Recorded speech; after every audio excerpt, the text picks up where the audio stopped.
দীপদান কবার করবেন? খুব সুন্দর নিয়ম আছে, শাস্ত্র বলেছে। দীপ নেবেন ডান দিক থেকে বাঁ দিকে, ডান দিক থেকে বাঁ দিকে, ভালো করে তাকে নিন, এদিকে নয় কিন্তু, এদিকে নয়। কিভাবে দীপ দেবেন? কিভাবে? ডান দিক থেকে বাঁ দিকে, ডান দিক থেকে বাঁ দিকে, ডান দিক থেকে বাঁ দিকে। কবার দেবেন? গোবিন্দের চরণে দেখাবেন 4 বার, গোবিন্দের নাভিতে দেখাবেন 2 বার, গোবিন্দের বদনে দেখাবেন 3 বার, আর গোটা শরীরে দেখাবেন 7 বার। একবার বলুন তো, যে ঘুমাচ্ছেন সে বলুন তো, গোবিন্দের চরণে কবার দেওয়া হয়? 8 বার। হ্যাঁ, 4 বার নাকি? আচ্ছা, নাভিতে কবার দেওয়া হয়? আঙুল তুলে দেখান, 2 বার। আচ্ছা, মুখে কবার দেওয়া হয়? 3 বার নাকি? আর গোটা শরীরে কবার দেওয়া হয়? শুধু বলছে, শাস্ত্র বলছে, শুধু বলছে যে শুধু বলছে যে কৃষ্ণকে দীপদান করবে তা নয়, আপনাকে দীপদান করতে হবে মা যশোদাকে। কেন? মা যশোদা যে গোবিন্দের কাছ থেকে বিশ্ব ব্রহ্মাণ্ড দেখেছিল, মা যে বড় ভক্ত, তাই মা যশোদাকে 3 বার দীপদান করতে হয়। মায়ের মাথায় যখন সাদা সাদা ফুল ছিল না, সেই ফুলগুলো বেশিক্ষণ মায়ের মাথায় থাকে নাই, মায়ের মাথা থেকে চরণে পড়েছিল। কেন পড়েছিল? যে মা, তুমি যে ফুলটা মাথায় নিয়েছো, তোমার মাথায় থাকার অধিকার নাই, তুমি যে গোবিন্দের মতো সন্তানকে পেয়েছো, তোমার ফুলগুলো তোমার চরণে থাকাই দরকার। ওই জন্য ফুলগুলো পর্যন্ত মা যশোদার চরণের মধ্যে ছিল। দামোদর মাস মানে কি? আস্তে একটা শুন, এই যে দামোদর মাস মানে কি? দাম মানে কি মা জানা আছে? দড়ি। উদর মানে কি? পেট। দাম উদর, দাম মানে দড়ি, উদর মানে পেট। মা যশোদা দড়ি দিয়ে গোবিন্দের পেটটাকে বেঁধেছিল। এই দিয়ে দেখাবেন, গোবিন্দের পেটটাকে দড়ি দিয়ে বেঁধেছিল, এই জন্য দামোদর হয়েছিল। আরে বাবা, গোবিন্দকে কখনো দড়ি দিয়ে বাঁধতে পারে? মা যে প্রেমের দড়ি দিয়ে বেঁধেছিল। আপনারা প্রেমের দড়ি দিয়ে বাঁধবেন, আপনাদেরও দামোদর ঘরে আসবে। অনেকে জানে যে শুধুমাত্র মা যশোদা কৃষ্ণকে বেঁধেছিল, তা নয়, রাধা রানীও বেঁধেছিল। ওই জন্য রাধার আরেক নাম, রাধা বলতো রাধা দামোদর। কৃষ্ণের আরেক নাম নয় রাধা দামোদর। কেন বলুন তো? কৃষ্ণ এক সময় কথা দিয়েছিল রাধারানীকে, তোমার কাছে আমি যাব। রাধারানী অপেক্ষা করে আছে, কৃষ্ণ আসছে, কৃষ্ণ আসছে, কৃষ্ণ আসছে, কিন্তু কৃষ্ণ ঘন্টার পর ঘন্টা আসছে না। এক সময় কৃষ্ণ এলো, রাধা গম্ভীর হয়ে দাঁড়িয়ে আছে, তুমি এলে না কেন? ঘন্টার পর ঘন্টা দাঁড়িয়ে আছে। কৃষ্ণ বলল, যশোমতী কয়েকটা কাজ দিয়েছিল, ব্যস্ত ছিলাম, আসতে পারলাম না। রাধারানী তখন এই কোমরে যে লম্বা করে সোনার, আপনারা কার পরেন না, কোমরে একটা সন্ধ্যা করে, ওটাকে কি বলা হয়? কোমরে যেটা পরে, যা বলে বলে আপনারা বোঝেন, আমি কিছু বুঝবো না। ওইটা দিয়ে কি করেছিল? গোবিন্দকে গাছে বেঁধেছিল। বলছে, এই তোমার শাস্তি। বলছে, আজ থেকে আমার নাম হলো রাধা দামোদর। এই জন্য জিনিসগুলো জানতে হবে। আপনারা শুনে রাখুন, 12টা মাসের মধ্যে 3টে মাস কিন্তু খুব গুরুত্বপূর্ণ। কোন 3টে মাস? একটা শুনবেন, একটা হচ্ছে বৈশাখ মাস, একটা হচ্ছে মাঘ মাস, একটা হচ্ছে কার্তিক মাস। বৈশাখ মাস কেন মা? জলদানের জন্য বিখ্যাত। জলদানের জন্য ওই মাসটার দাম আছে। বৈশাখ মাসে বিশেষ করে আপনার বাড়িতে কেউ এলে জল না দিয়ে ছাড়বেন না, একটু জল খেয়ে যান। মাঘ মাসটা কেন? স্নানের জন্য বিখ্যাত। আর কার্তিক মাসটা দীপ দানের জন্য। ও মায়েরা, দীপ আপনার সংসারে কাল থেকে যদি কেউ না দেন, বাড়ির সবাই মিলে দীপ গোবিন্দকে দেবেন। এই কার্তিক মাসটা হচ্ছে, দামোদর মাসটা হচ্ছে অফার মাস। যেমন দেখবেন সব মাসে চাকরি করে বাবারা, দাদারা, সরকারি বলুন আর বেসরকারি বলুন, দেখবেন দুর্গা পুজোর মাসে কিন্তু একটু বেশি করে দেওয়া হয়। এই জন্য কার্তিক মাসে কেউ যদি একটু গোবিন্দকে দীপদান করতে পারে, অন্য মাসের চাইতে এই মাসে কিন্তু ফলটা বেশি পাওয়া যায়। খুব দামি দামি কথাগুলো শুনে যাবেন, আপনাদের লাভ হবে। শুধু শুনলেন, ভদ্রলোকের মতো চলে গেলেন, তা বললে হবে না, আপনাকে ব্যবহার করতে হবে, আপনার জীবন সুন্দর হবে। দেখুন, মানুষ মারা গেলে আত্মাটা মরে না দেহটা মরে? জোরে বলুন। আত্মা মরে না দেহ মরে? আত্মা মরে, ও দেহ মরে। যাক, আপনারা এসেছিলেন বলে আমি জানতে পারলাম, নইলে জানতে পারতাম না। তো যাই হোক, এইদিকে তাকান। মানুষ মারা গেলে দেহটা মরে, আত্মা মরে না। শাস্ত্র কি বলল? বাসাংসি জিন্নানি যথা বিহায় নবানি ঘৃণাতি নরহ পরাণী তথা শরীরানি বিহায় জিন্নানি সংজাতি নবানি দেহি। ও মায়েরা, যে কাপড়টা আপনি পরে আছেন, আমি যে কাপড়টা পরে আছি, ওটা যখন জীর্ণ হয়ে যাবে, ছেঁড়াখুড়ো হয়ে যাবে, ওটাকে পরিবর্তন করে আমি নতুন কাপড় পরব। আত্মা কি করে? পুরনো দেহ ত্যাগ করে নতুন দেহে চলে যায়। তাহলে প্রশ্ন করবেন, অধীর বাবু চলে গেলেন, তার আত্মা কোথায় গেল? প্রদীপ বাবু যাবেন, তার আত্মা কোথায় যাবে? আপনারা সবাই যাবেন, কেউ থাকার জন্য আসেন নাই। আপনাদের আত্মা কোথায় যাবে? শাস্ত্র বলল, মানুষ কুলে জন্ম নিয়ে কেউ যদি পশুর মতো কর্ম করে তবে তার পশু জনিতে জন্ম হবে। মানুষ কুলে জন্ম নিয়ে কেউ যদি মানুষের মতো কর্ম করে তবে পরের জন্মে তাকে আবার মানুষ কুলে জন্ম নিতে হয়। আর মানুষ কুলে জন্ম নিয়ে কেউ যদি মহাপুরুষের মতো কর্ম করে তবে তাকে আর দ্বিতীয় জন্ম নিতে হয় না, গোবিন্দ চরণ হরি বল, হরি বল। প্রশ্ন করবেন কেন? যে ধানকে সেদ্ধ করে মাঠে ছড়ানো হয় তার যেমন দ্বিতীয় গাছ হয় না, যে দেহ হরি নামে সিদ্ধ হয়ে যায় তার দ্বিতীয় জন্ম হয় না, তার গোবিন্দের চরণ। হরি বল, হরি বল। ওই জন্য দেহটাকে হরি নামে সিদ্ধ করুন, দেখবেন আপনার লাভ আছে। এবার প্রশ্ন হবে, আপনি মরে গেলে স্বর্গে গেলেন না নরকে গেলেন, বুঝবেন কি করে? অনেকগুলো উপায় আছে বোঝার, আমি বুঝিয়ে দিই। যারা বইপত্র পড়াশুনো করেন তারা জেনে নিন। ডক্টর পঞ্চানন ভট্টাচার্য বলে একজন আছেন, বিখ্যাত মানুষ, তার 5টি বই পাওয়া যায়। জগৎ ও আমি, 5টা জিনিস, 5টা খণ্ড পাওয়া যায়। প্রথম খণ্ডে লেখা আছে, মানুষ মরে গেলে দুটো লক্ষণ দেখলে বুঝবেন উনি স্বর্গে গেলেন না নরকে গেলেন। প্রথম লক্ষণটা কি? প্রথম লক্ষণটা যেমন ধরুন কেউ মারা গেছে, আপনার দেখতে গেছেন, যখন বাড়ি ফিরে এলেন তখন বললেন, ওরে বাবা এত মুখটা বিভৎস বিকৃত হয়ে গেছে গো, দেখে আমার 3 দিন ঘুম হলো না, জানবেন উনি যাচ্ছেন নরকে। আপনার মৃত্যুর পর আপনার মুখটা যদি বিকৃত হয়ে যায়, বিভৎস হয়ে যায়, জানবেন উনি নরকে যাচ্ছেন। আর আপনার মৃত্যুর পর যখন আপনি ঘুমাচ্ছেন, লোকে বলবে, ওরে বাবা দেখে মনে হলো যেন ঘুমাচ্ছে গো, জানবেন ইনি যাচ্ছেন স্বর্গে। জন্ম হোক যথাতথা, কর্ম যদি ভালো হয় আপনার মৃত্যুর সময় মুখ বিকৃত হবে না, বিভৎস হবে না, মনে হবে যেন ঘুমাচ্ছে। আর একটা কারণে বোঝা যায় উনি স্বর্গে গেলেন না নরকে গেলেন। এই গ্রাম থেকে, মেরুদণ্ডী গ্রাম থেকে বা আপনাদের গ্রাম থেকে কেউ যদি মারা গেল, বলো হরি হরি বল বলে শ্মশান ঘাটে নিয়ে যাচ্ছে, একজন দেখছে, 10 জন দেখছে, বাবা লোকটা খুব ভালো ছিল গো, খুব কৃষ্ণ ভক্ত ছিল, খুব ভালো মানুষ ছিল, জানবেন ইনি যাচ্ছেন স্বর্গে, 10 চক্রে ভগবান। আর আপনার মৃত্যুর পর যদি লোকে বলে, ও বেটা খুব দুষ্ট লোক ছিল রে, এই গ্রামটা গেল শান্তি হলো, গ্রাম থেকে গেল, জানবেন ইনি যাচ্ছেন নরকে। শ্রীমদ্ ভাগবত গীতা কি বললো দেখুন, মানুষ মারা গেলে তার 9টা ছিদ্র দিয়ে প্রাণ বেরোয়। বলছে 9টা ছিদ্র কোথায়? তাকান আমার দিকে, 2টো কানের ছিদ্র, 2টো চোখের ছিদ্র, 2টো নাকের ছিদ্র, একটা মুখের ছিদ্র, এটা ওপর দিকে 7টা ছিদ্র, আর নিচের দিকে উপস্থ এবং পায়ু 2টো আছে। এই 7টা ছিদ্রের মধ্যে প্রাণ বেরোলে আপনি স্বর্গে গেলেন, ভাগবত বলছে। আর নিচের 2টো ছিদ্র দিয়ে প্রাণ বেরোলে আপনি বুঝলেন আপনি নরকে গেলেন। কি করে বুঝবেন যে আপনার ওপর দিকে প্রাণ বেরোলো? দেখবেন যে কেউ মরে তখন তাকিয়ে মরে, বলে না বাবা ঘুমা যেন মনে হচ্ছে তাকাচ্ছে গো, জানবেন চোখ দিয়ে প্রাণ বেরোলো। দেখবেন অনেকে মৃত্যুর সময় হাঁ করে মরে, হাঁ করে মরে, তো লক্ষ্য করুন হাঁ করে মরে তার মানে মুখ দিয়ে প্রাণ গেল। কান ফুলে যায়, কান দিয়ে প্রাণ গেল। নাক ফুলে যায়, নাক দিয়ে প্রাণ গেল। এগুলো দিয়ে যদি প্রাণটা বেরিয়ে যায় তাহলে বুঝবেন উনি স্বর্গে গেলেন। আর মৃত্যুর সময় অনেকে দেখবেন পায়খানা প্রস্রাব করে দেয়, যখনই পায়খানা প্রস্রাব করে দেয় তখনই বুঝলেন উনি কিন্তু নরকে গেলেন। অনেকে দেখবেন মৃত্যুর সময় চমকে চমকে ওঠে, গায়ের লোকে বলে কি হয়েছে তোমার, এই কে যেন আমায় ভয় খাওয়াচ্ছে, তার মানে যমরাজ বারবার বলছে আর তোর সময় নাই, যেতে হবে। মৃত্যুর সময় ভয় খেলে ভাগবত বলছে উনি নরকে যাচ্ছেন। এই জন্য এইসব কথাগুলো জানার পর আপনাদের শিখে নিতে হবে যে মানুষকুলে জন্ম নিয়েছি, কর্মটা ভালো করতে হবে। আপনাদের বাড়ির বাচ্চাগুলো ভালো করে মানুষ করুন, সবার কাছে নিবেদন, নেশা মুক্ত সমাজ করুন। এই দিয়ে তাকাবেন, নেশা মুক্ত সমাজ করুন। কম বয়সে ছেলেদেরকে বলবো, যারা আমার কম বয়সে ছেলেরা কীর্তন শুনতে এসছে, প্রত্যেকটি আসরে আমি দেখতে পাই কম বয়সে ছেলে মেয়েরা আমার কীর্তন শোনে। কেন?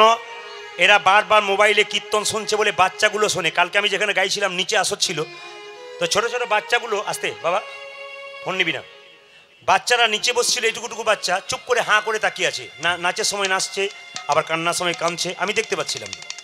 এর থেকে আমি বলবো বাচ্চাদের নেশামুক্ত শুরু করুন, নেশা যেন না করে। এই যেমন দেখবেন, কিছু মনে করবেন না, নেশা খাওয়ানো শুরু করেছিল কারা? অলন্দাজরা প্রথম ভারতে এসে, এটা কি বলুন তো, সাদা রঙের কি হয়, সিগারেট, সিগারেট, সিগারেট নয়, এ গ্রেটও নয়, বি গ্রেটও নয়, সিগারেট। বিচার করবেন, গ্রেটের দিকেও নিম্নমান, এ গ্রেটে নয়, বি গ্রেটে নয়, সি গ্রেট। ভালো করে শুনবেন কথাগুলো। আচ্ছা মায়েরা কিছু মনে করবেন না, বাবারা জানে সিগারেটের সঙ্গে কার সম্পর্ক বেশি, একটু বলে দিই আপনাদের, মন দিয়ে শুনবেন।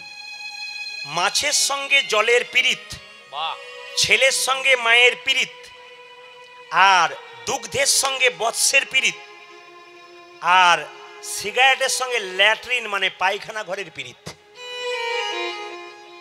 অপরাধ নেবেন না, অনেক পায়খানা ঘরে আমরা যাই তখন দেখি একটা লাইট রেডি করাই আছে, মানে উনি খান তারপর যান আর কি। আচ্ছা পায়খানা ঘরে পোলাও খাওয়া যায়? ঝরে বলুন না।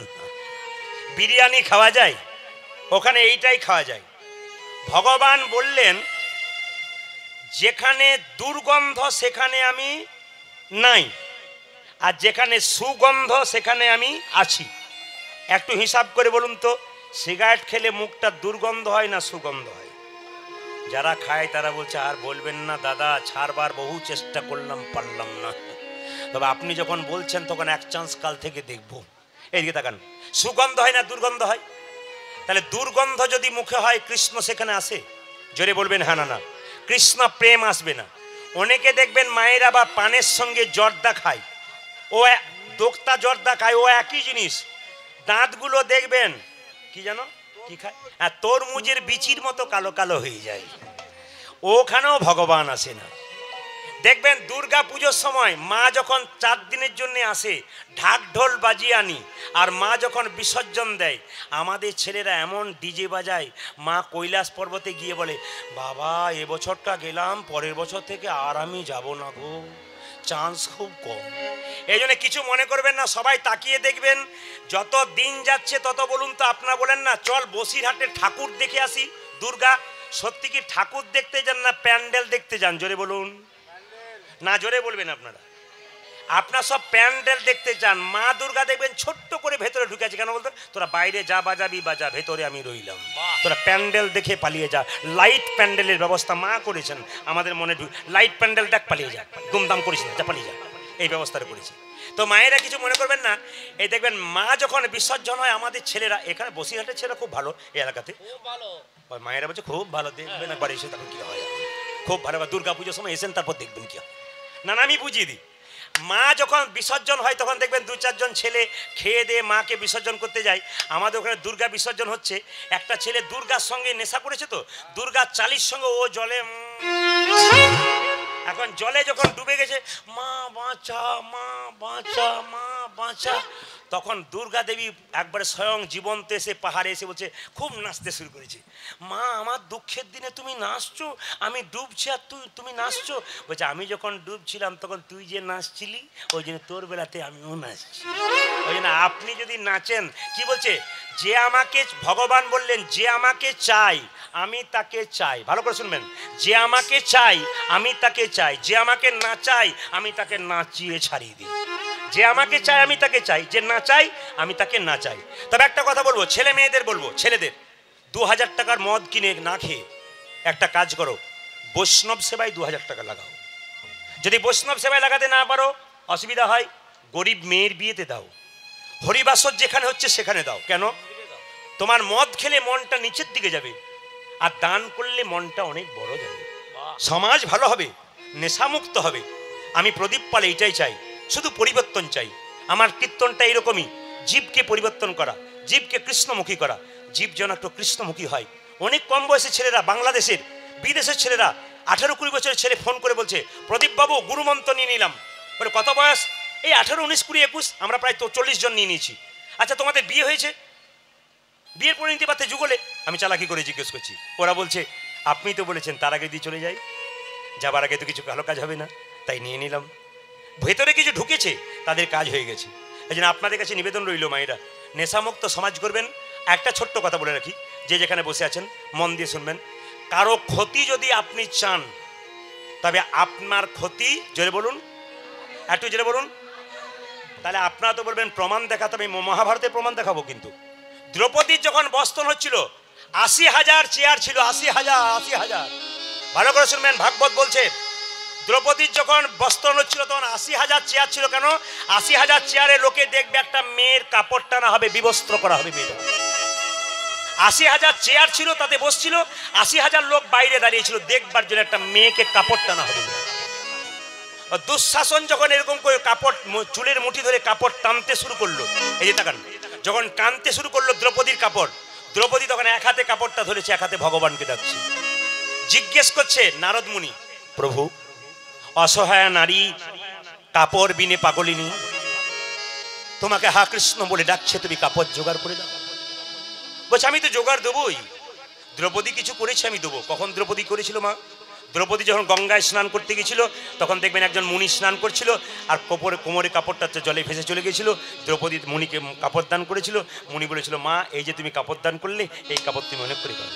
আর একদিনকার কথা, যেদিন দেখবেন শিশুপালকে মস্তক ছেদন করেছিল, কৃষ্ণের সুদর্শন চক্রে কৃষ্ণ আঙুলটা কেটে গিয়েছিল, তখন বলেছিল এই যে তুমি একটু কাপড় দিলে এই কাপড় দিন করে পাবে, একদিন পাবে, পেয়েছিল মা। এই দিকে তাকান, যুক্তিটা দেখবেন ভালো করে। তো যখন কাপড় টানা হচ্ছে তখন দেখবেন নারদ মুনি বলছে কাপড় জোগাড় করো কৃষ্ণ, কাপড় জোগাড় করো। কৃষ্ণ বলেছিল না, কেন? ওর পরীক্ষা আমি নিচ্ছি কিন্তু পরীক্ষা দেবার জন্য তৈরি হয় নাই। আমি ওর পরীক্ষা নেওয়ার জন্য তৈরি, কিন্তু পরীক্ষা দেওয়ার জন্য এখন তৈরি হয় নাই। বলে কেন? এক হাতে নিজের উপরে ভরসা করেছে, এক হাতে আমার উপরে ভরসা করেছে। ভগবান বলছে যে দুহাত তুলে ডাকে না আমি তার কাছে যাই না,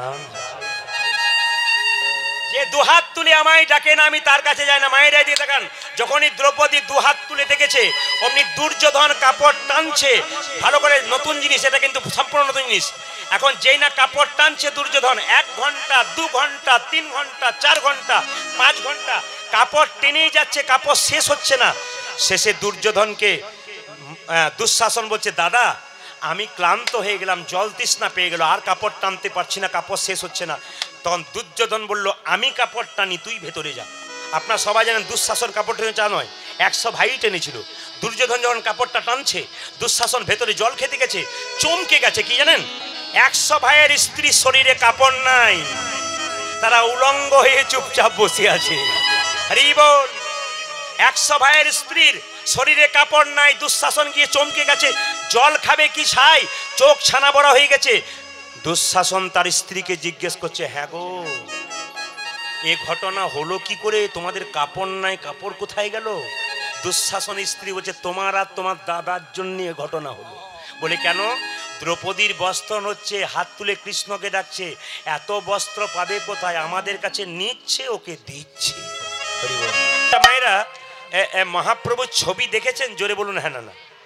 আচ্ছা ছবিতে হাতগুলো নিচের দিকে থাকে না ওপর দিকে থাকে? একবার দেখানো যাবে ভাইরা, একবার দেখানো যাবে? হ্যাঁ সবাই দেখেছে। আচ্ছা নামান। আচ্ছা মহাপ্রভু হাতটা তুলে আছে, একজন ভক্ত জিজ্ঞেস করছে ঠাকুর তুমি যে হাতটা তুলে আছো তোমার হাতে ব্যথা হয় না? বলে ব্যথা আবার হয় না? বলে তাহলে নামাও। বলছে কি করে নামাবো, তোরা তুলছিস না তাই নামাচ্ছি না। ও ঠাকুর এই দেখো তুলে দিলাম, এবার নামাও। বলছে না না তোরা তো নামালি, তোদের পেছনে যারা, আপনাদের বলি নাই কিন্তু, বলছে তোদের পেছনে যারা আসছে তারা তুলবে না। পেছনে আসছে মানে? মহাপ্রভু বলল পরের জন্মে যারা জন্ম নেবে আমার যদি হাত তোলা না থাকে তাহলে তুলবে না, তাই জন্ম জন্মান্তর ধরে আমি হাত। তাহলে শুধু মহাপ্রভু আমাদের জন্য হাত তোলে নাই, এর পরের জন্মে যারা আসবে তাদের জন্য তুলছে, আমরা যারা এসছি তাদের জন্য তুলে আছে, যারা আগে এসছে তাদের জন্য তুলে আছে। আচ্ছা মায়েরা হাত আমরা তুলি কখন বলুন তো? যখন দেখবেন রাস্তা দিয়ে টোটো অটো পেরোয়, ও দাদা এই মেরুদণ্ডিতে কীর্তন হচ্ছে একটু যাওয়া যাবে? এই যে আপনাকে বলছি হাত তুলবেন। আর হাত তুলি কখন? যখন দেখবেন আপনারা ওই কেউ জলে ডুবে যাচ্ছে, জলে, তখন দেখবেন হাত তোলে। আর হাত তোলে কখন? আর হাত তোলে দেখবেন যখন কেউ বোঝা নিয়ে যায়। আপনারা একটু হ্যাঁ হু দেবেন। মহাপ্রভু কি জলে ডুবে গেছিল? যাক আপনারা যে জানেন তার জন্য আমি খুব খুশি। আচ্ছা মহাপ্রভু হাতে কোনো বোঝা ছিল? একটু জেনে বলুন। 2-4 জন চুপ চুপ করে আছে, মনে মনে ভাবছে চুপ থাকাটাই বুদ্ধিমানের কাজ। উনি যা বলছেন বলুন, আমাদের কোনো হ্যাঁ হু বলার দরকার নেই। একজন হ্যাঁ বলছে তুই চুপ করে থাক, একবারে হ্যাঁ বলবি না, এই দিয়ে তাকাবেন। এখন কথা হচ্ছে কি, মহাপ্রভু হাতে বোঝা নিয়েছিল। প্রদীপবাবু দেখতে পাচ্ছি না কেন? কি করে দেখবেন? যে চোখে টিভি সিরিয়াল দেখে ওই চোখে কখনো বোঝা দেখা যায় না? না, বোঝা দেখা যায় কোন চোখে? বলছে 1 ট্রাক বালিতে যদি 1 হাত চিনি ছুঁড়ে দেওয়া যায়, আর চিনি আর বালি যদি একসঙ্গে মিশিয়ে দেওয়া যায়, চিনিকে কি কেউ পারে চিনিতে 1 ট্রাক বালিতে? জোরে বলবেন হ্যাঁ না না। একজন পারে, পিপিলিকা পারে চিনিকে চিনিতে 1 ট্রাক বালিতে। পিপিলিকার মতো গৌর ভক্ত যারা হয় তারা একমাত্র বুঝতে পারে মহাপ্রভুর ভাবটি কেমন। মায়েরা বুঝতে পারবেন। আপনার বাবা যখন বাড়িতে আসে, আপনার যদি মিষ্টি, আপেল, কলা, লেবু, আপনি যা খেতে ভালোবাসেন তাই নিয়ে আসে, কিন্তু আর একটা জিনিস বাবা নিয়ে আসে, ওটা কি বলুন তো? ওটা কিন্তু অনুভব করতে হয়, প্রেম আর ভালোবাসা। মহাপ্রভু হাতটা তুলে প্রত্যেকটা জীবের জন্য প্রেম ভালোবাসা নিয়েছে। প্রত্যেকের কাছে প্রদীপ ফল একটা নিবেদন রইল। কাল সকালবেলা থেকে বাচ্চা ঘুম থেকে উঠছে না, চুলে ধরে কানে ধরে মারতে মারতে উঠাবেন না, অন্তত বলবেন হরে কৃষ্ণ, ওঠ বাবা, হরে কৃষ্ণ, সকাল হয়েছে ওঠো, হরে কৃষ্ণ। আপনি বলবেন, আপনার বলাতে ও শুনবে, আপনার শোনাটা আরও বাড়ি কেউ শুনবে, কৃপা হয়ে যাবে। কিংবা একজনকে ফোন করছেন, হরে কৃষ্ণ কিংবা জয় নিতাই, ওপাশ থেকে কেউ যদি বলে কবে থেকে নিতাই হলি, বলে আজ থেকে আরম্ভ করলাম, তুই আরম্ভ করবি। 10 দিন বলতে বলতে ও দেখবেন একদিন জয় নিতাই বলবেই, এই নিয়ম। আর একবার যদি ও বলতে শুরু করে ও আর ভুলবে না। ঠাট্টা করেও যদি বলে, একবার ঠাট্টা করে বলতে বলতে শুরু করলে একবার বলেই ফেলবে, এটা নিয়ম। এই জন্য কাল থেকে যে যাকে দেখবেন সকালবেলায় জয় নিতাই বলবেন। আরে বলতে শুরু করুন না, পাশের কে বলছে না বলছে সেদিন নজর নেই, আপনি বলতে শুরু করুন। লজ্জা করবেন না, লজ্জা ঘৃণা ভয় 3 থাকতে নয়। মহাপ্রভু শিখিয়েছেন, আপনি আচরি ধর্ম অপরে শেখায়, আপনি না আচরিলে অপরে শেখানো না যায়। একজন ঠাকুমা রামকৃষ্ণ পরমহংসদেবের কাছে তার একটা 5 বছরের নাতিকে নিয়ে এসছে। ঠাকুর, আমার নাতিটা খুব মিষ্টি খেতে পছন্দ করে, একবার বলে দাও তো যেন মিষ্টি না খায়। ঠাকুর বলল, খুব মিষ্টি খায়? বলে হ্যাঁ। বলে 15 দিন পর নিয়ে এসো, আমি বলবো। 15 দিন পর যখন ঠাকুরের কাছে নিয়ে এলো, ঠাকুর এইবার বলে দাও এ মিষ্টি যেন না খায়। ঠাকুর বলল, খোকা, এ বেশি মিষ্টি খেতে নাই রে। বলে কেন? দাঁতে পোকা হয়, পেটে কৃমি হয়, জিভ তোঁতলা হয়ে যায়, ভবিষ্যতে সুগার হবে। সঙ্গে সঙ্গে ছেলে বলল, ঠাকুর আর খাবো না। ঠাকুমা বলল, ঠাকুর তুমি 15 দিন আগে বললে না, আজকে বললে কেন? ঠাকুর বলল, 15 দিন আগে তো আমি নিজেই মিষ্টি খেতাম, আগে ছাড়লাম তারপর বললাম। আগে আপনি আরম্ভ করুন, নইলে ওরা আরম্ভ করবে কি করে? বাড়ির মায়ের আরম্ভ করুন। এপিজে আব্দুল কালাম বলেছেন, একটা বাবা হলো 100টা শিক্ষকের সমান, আর একটা মায়ের কোল হলো 100টা স্কুলের সমান। এই জন্য আপনার বাচ্চা তৈরি করার প্রথম মূল কিন্তু বাবার মা। এই দুজন যদি বাচ্চা তৈরি করতে পারেন তাহলে ভালো হয়ে যাবে। যেমন আপনারা ইস্কন মন্দিরে যারা নবদ্বীপে গেছেন, ইস্কন মন্দিরে যে প্রভুপাদকে দেখতে পাচ্ছেন, শ্রীল প্রভুপাদ, ওই লোকটি কিন্তু কলকাতার ছেলে। যখন খুব ছোট ছিল তখন তার বাবা দরজায় দাঁড়িয়ে কোনো বৈষ্ণব দেখলেই বলতো, একবার আমার বাড়ি আসুন, একবার আমার বাড়ি আসুন। আরে কি হয়েছে? একবার আসুন না, একবার আসুন না। জল সেবা করিয়ে বলতো, আমার ছেলের মাথায় হাত দিয়ে একবার বলে দিন যেন রাধারানীর কৃপা হয়ে যায়, আমার ছেলের মাথায় একটু হাত দিয়ে বলে দিন যেন কৃষ্ণের কৃপা হয়ে যায়। এমনি এমনি বাচ্চা মানুষ হয় না, বাবা মায়ের আকুতি থাকা চাই গোবিন্দের জন্য। এরকম চিন্তা ভাবনা করছেন, ইঞ্জিনিয়ার ডাক্তার করব, টাকা রোজগার করা মেশিন তৈরি করব, শেষে আপনি ভোগ করবেন না। যে বিয়ে হয়ে আসবে তার আমানত হবে, আপনার হবে। রাধে রাধে। আপনার বৌমার আমানত আপনার ছেলে হয়ে যাবে। আর আপনি বিবেক তৈরি করবেন তা আপনার ছেলে আপনার থেকে যাবে। আর যদি বিবেক তৈরি না করবেন, শুধু ব্যাগ চাপিয়ে দেবেন আর ভাববেন টাকা রোজগার করার মেশিন তৈরি করে দিলাম, তা নয়। টাকা দরকার আছে, তাকে শিক্ষিত করা দরকার, সে ভালো চাকরি করুক, ঠিক আছে, কিন্তু মানবিকতার বিবেকটা তৈরি করার জন্য এই স্কুলে আসতে হবে। এই স্কুল ছাড়া অন্য স্কুলে অন্য কথা শোনা যায়, এই কথা শোনা যায়। যে স্কুলে আপনি পড়াচ্ছেন সেখানে তো টাকা রোজগার করার মেশিন তৈরি হবেন, বিবেক তৈরি হবে না।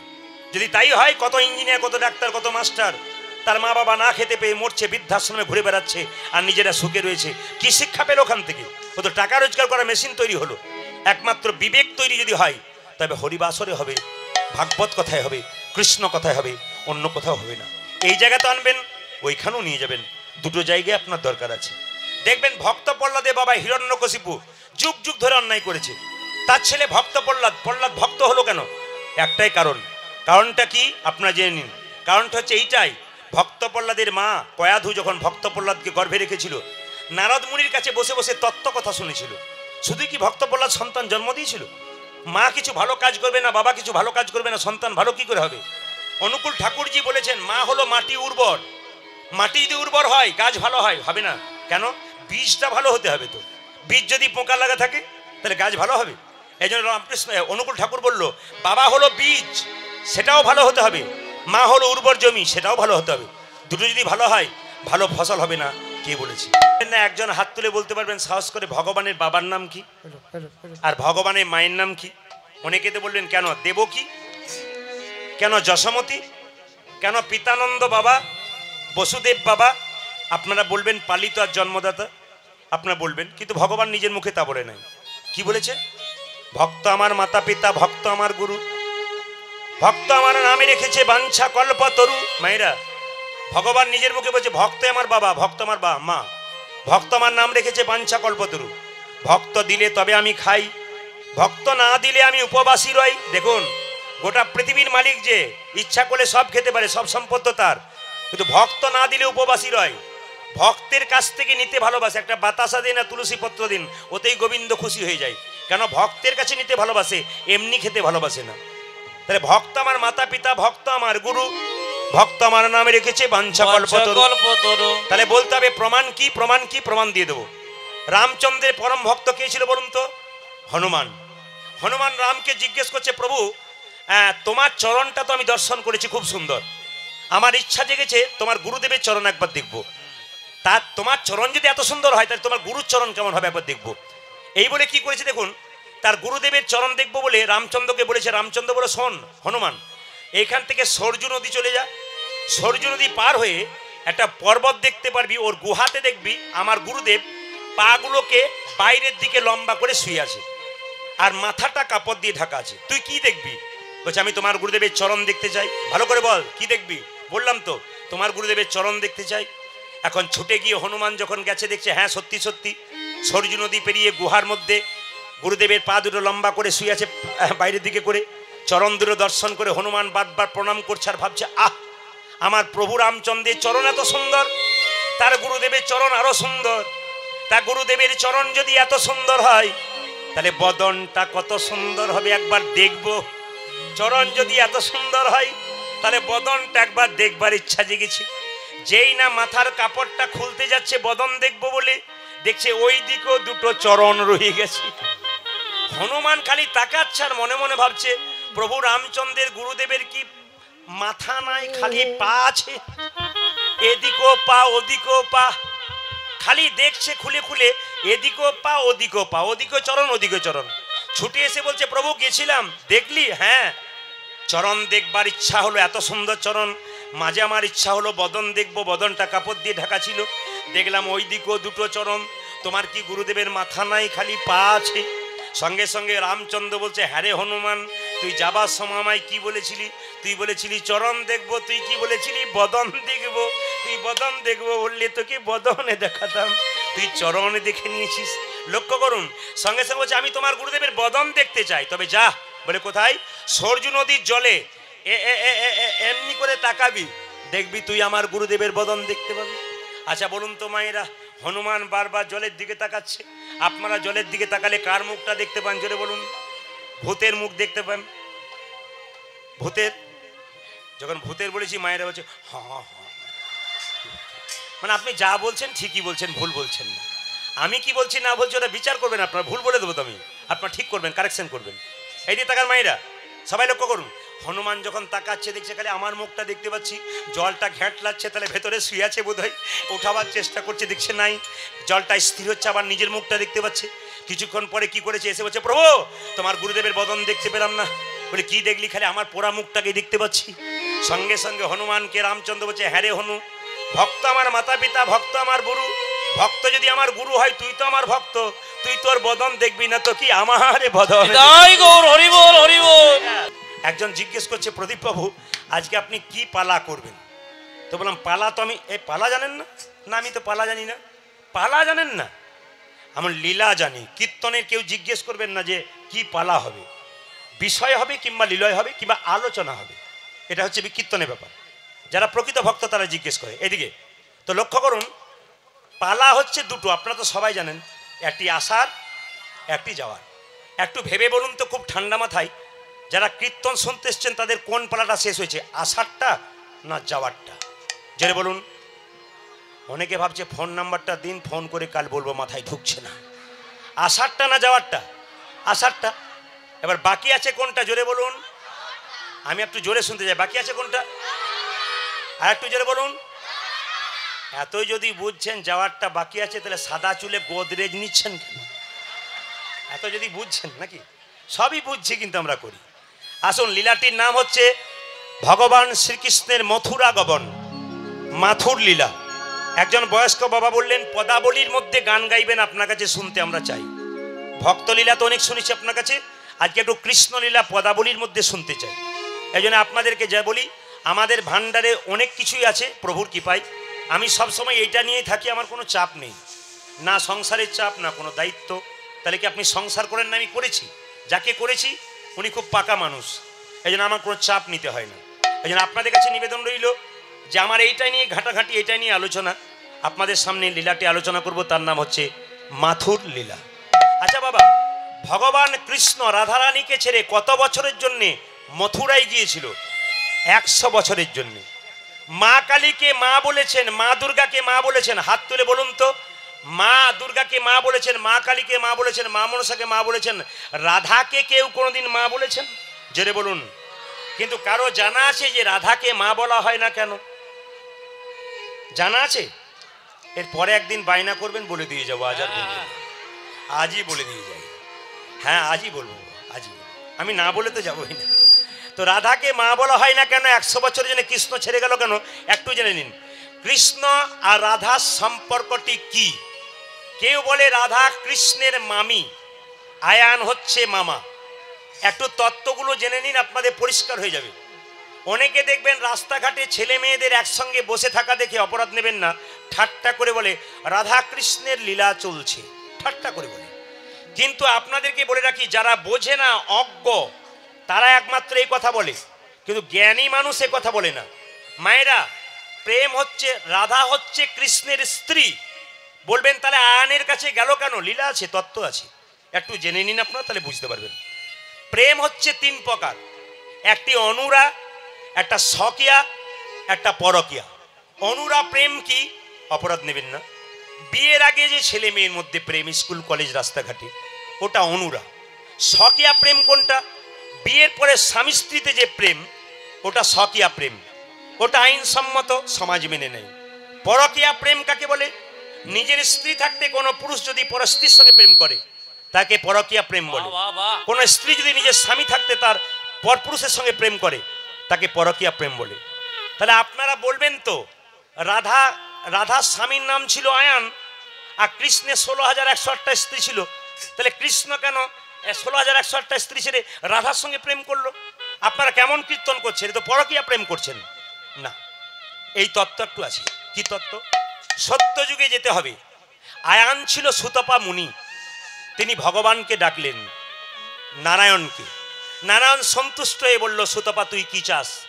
বলছে, তোমার স্ত্রী লক্ষ্মীকে আমার স্ত্রী রূপে দাও। সঙ্গে সঙ্গে নারায়ণ বলল, চুপ করো তুমি। বলে, কেন? জগতের প্রত্যেকটা মানুষ আমার স্ত্রীকে মা বলে, লক্ষ্মী মা বলে, আর তুমি তাকে স্ত্রী রূপে গ্রহণ করছো। পৃথিবীতে ছেলেরা তার মাকে আর মানবে না, তাহলে এটার বাদ দিয়ে তুমি অন্য কিছু চাও। সঙ্গে সঙ্গে আয়ান বলে, সুতপা বলে উঠল, আমি এইটাই চাই, আমি আর কিছু চাই না, আমাকে এইটাই বরটাই দিতে হবে। দেবে? বর নেবে? তুমি যেমন বাঘা তেঁতুল, আমি সেরকম বুনো উল।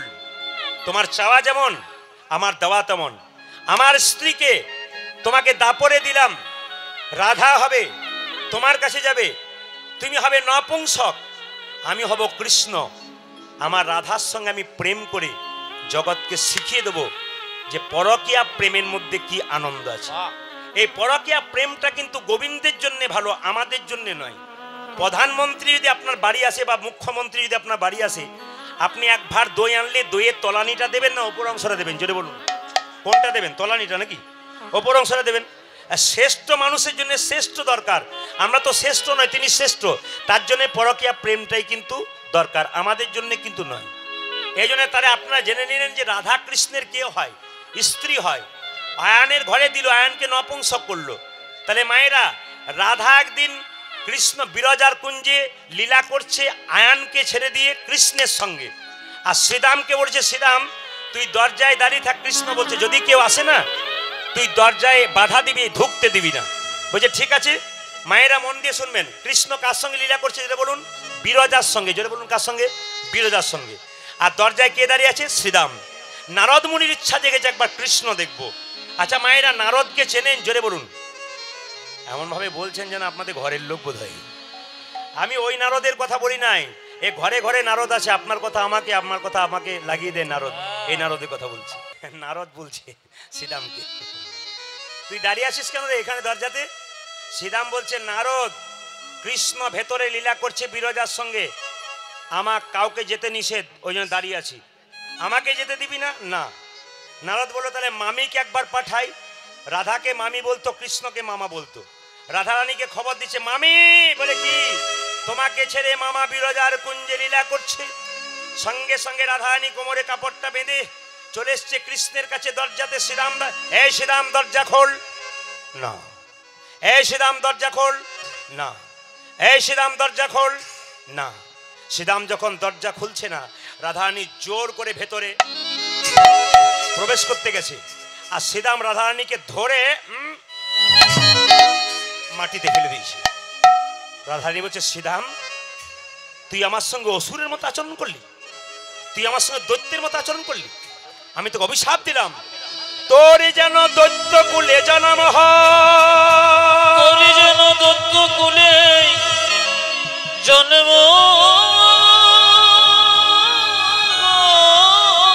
তোর যেন দৈত্য কুলে জন্ম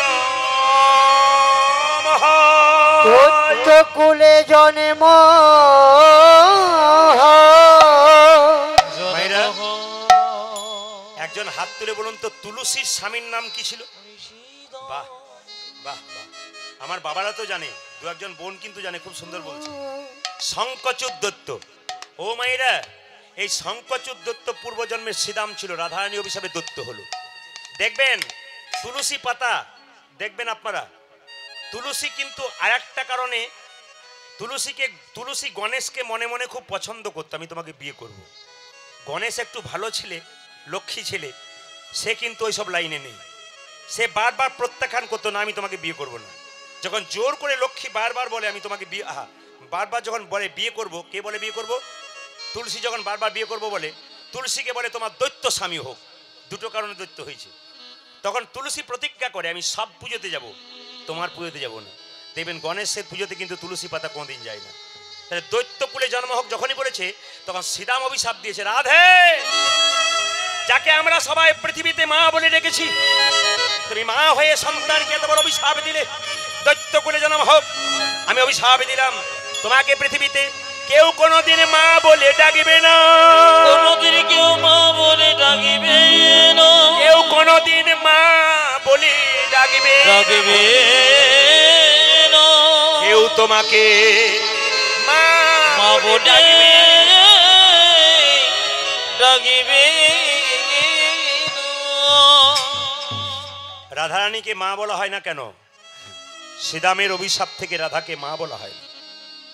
কার অভিশাপ থেকে? জোরে বলুন মায়েরা, যে ঘুমাচ্ছে সে বলো, কার অভিশাপ থেকে বলা হয়? বলা হয় না, শ্রীরামের অভিশাপ থেকে। কেউ যদি জিজ্ঞেস করা হয় রাধাকে মা বলা হয় না কেন, একবারে পরিষ্কার বলবেন শ্রীরামের অভিশাপ থেকে। এরপরে শ্রীরাম যে অভিশাপটা দিল, রাধারানী সহ্য করতে পারলো না। ওগো রাধে, যে কৃষ্ণের জন্য কাঙ্গালিনী হয়ে ছুটে এলে, আমি তোমাকে অভিশাপ দিলাম, সেই কৃষ্ণকে তুমি 100 বৎসরের জন্য হারাবে।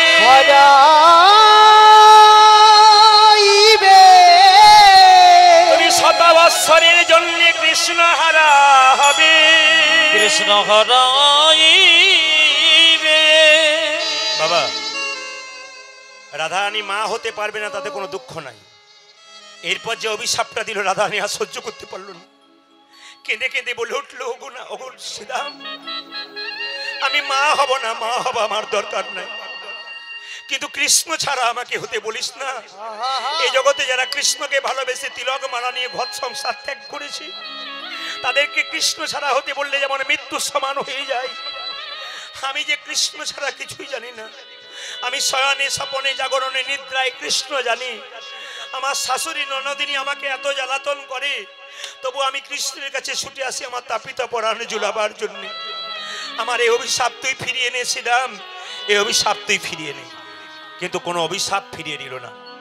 রাধারানী 100 বছরের জন্য কৃষ্ণ ছাড়া হলো। কৃষ্ণ গেল মথুরায়।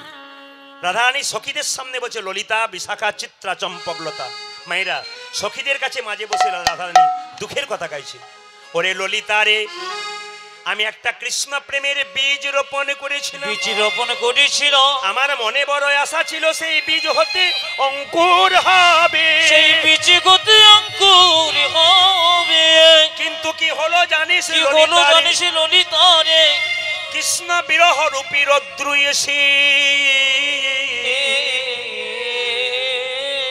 সেই বীজ শুকিয়ে গেল রে, দুটো পাতা গজালো কিন্তু কাজ হলো না। প্রেম প্রেম করো রে ভাই, প্রেম বলে কারে? বলে কারে? প্রেম জানতো মা যশোদা, যে প্রেমে গোপাল হয়েছিল বাধা, ছিল বাবা, যে প্রেমে গোপাল বয়েছিল পিতানন্দের বাধা। এ জগতে যুবক যুবতীর মধ্যে যে প্রেম, সে কেবল চুলোচুলি করে মরে। কিন্তু ভক্ত ভগবানের প্রেম এমন প্রেম, যে প্রেমের কথা শুনলে একজন ভক্তকে জড়াইয়ে জড়াইয়ে ধরে গো মায়েরা। একজন ভক্তকে জড়িয়ে জড়িয়ে ধরে। বলুন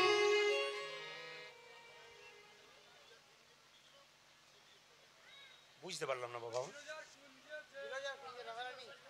হ্যাঁ করেছিল, হ্যাঁ হ্যাঁ একটু বাবা সুন্দর কথা বলছে। হ্যাঁ হ্যাঁ হ্যাঁ হ্যাঁ খুব দামি কথা বলেছেন, খুব দামি কথা বলে। এরকম মানুষের দরকার আছে, এরকম ভক্তদের কাছে। রাধারানী বিরজার কুঞ্জে ঢুকেছিল, কিন্তু যখন ঢুকেছিল তখন বিরজা কি জল অবস্থায়, জল হয়ে গেছিল জল। আর কৃষ্ণ কি হয়েছিল? হ্যাঁ রাধারানী কি হয়েছিল? রাধারানী ময়ূর হয়ে গেছিল।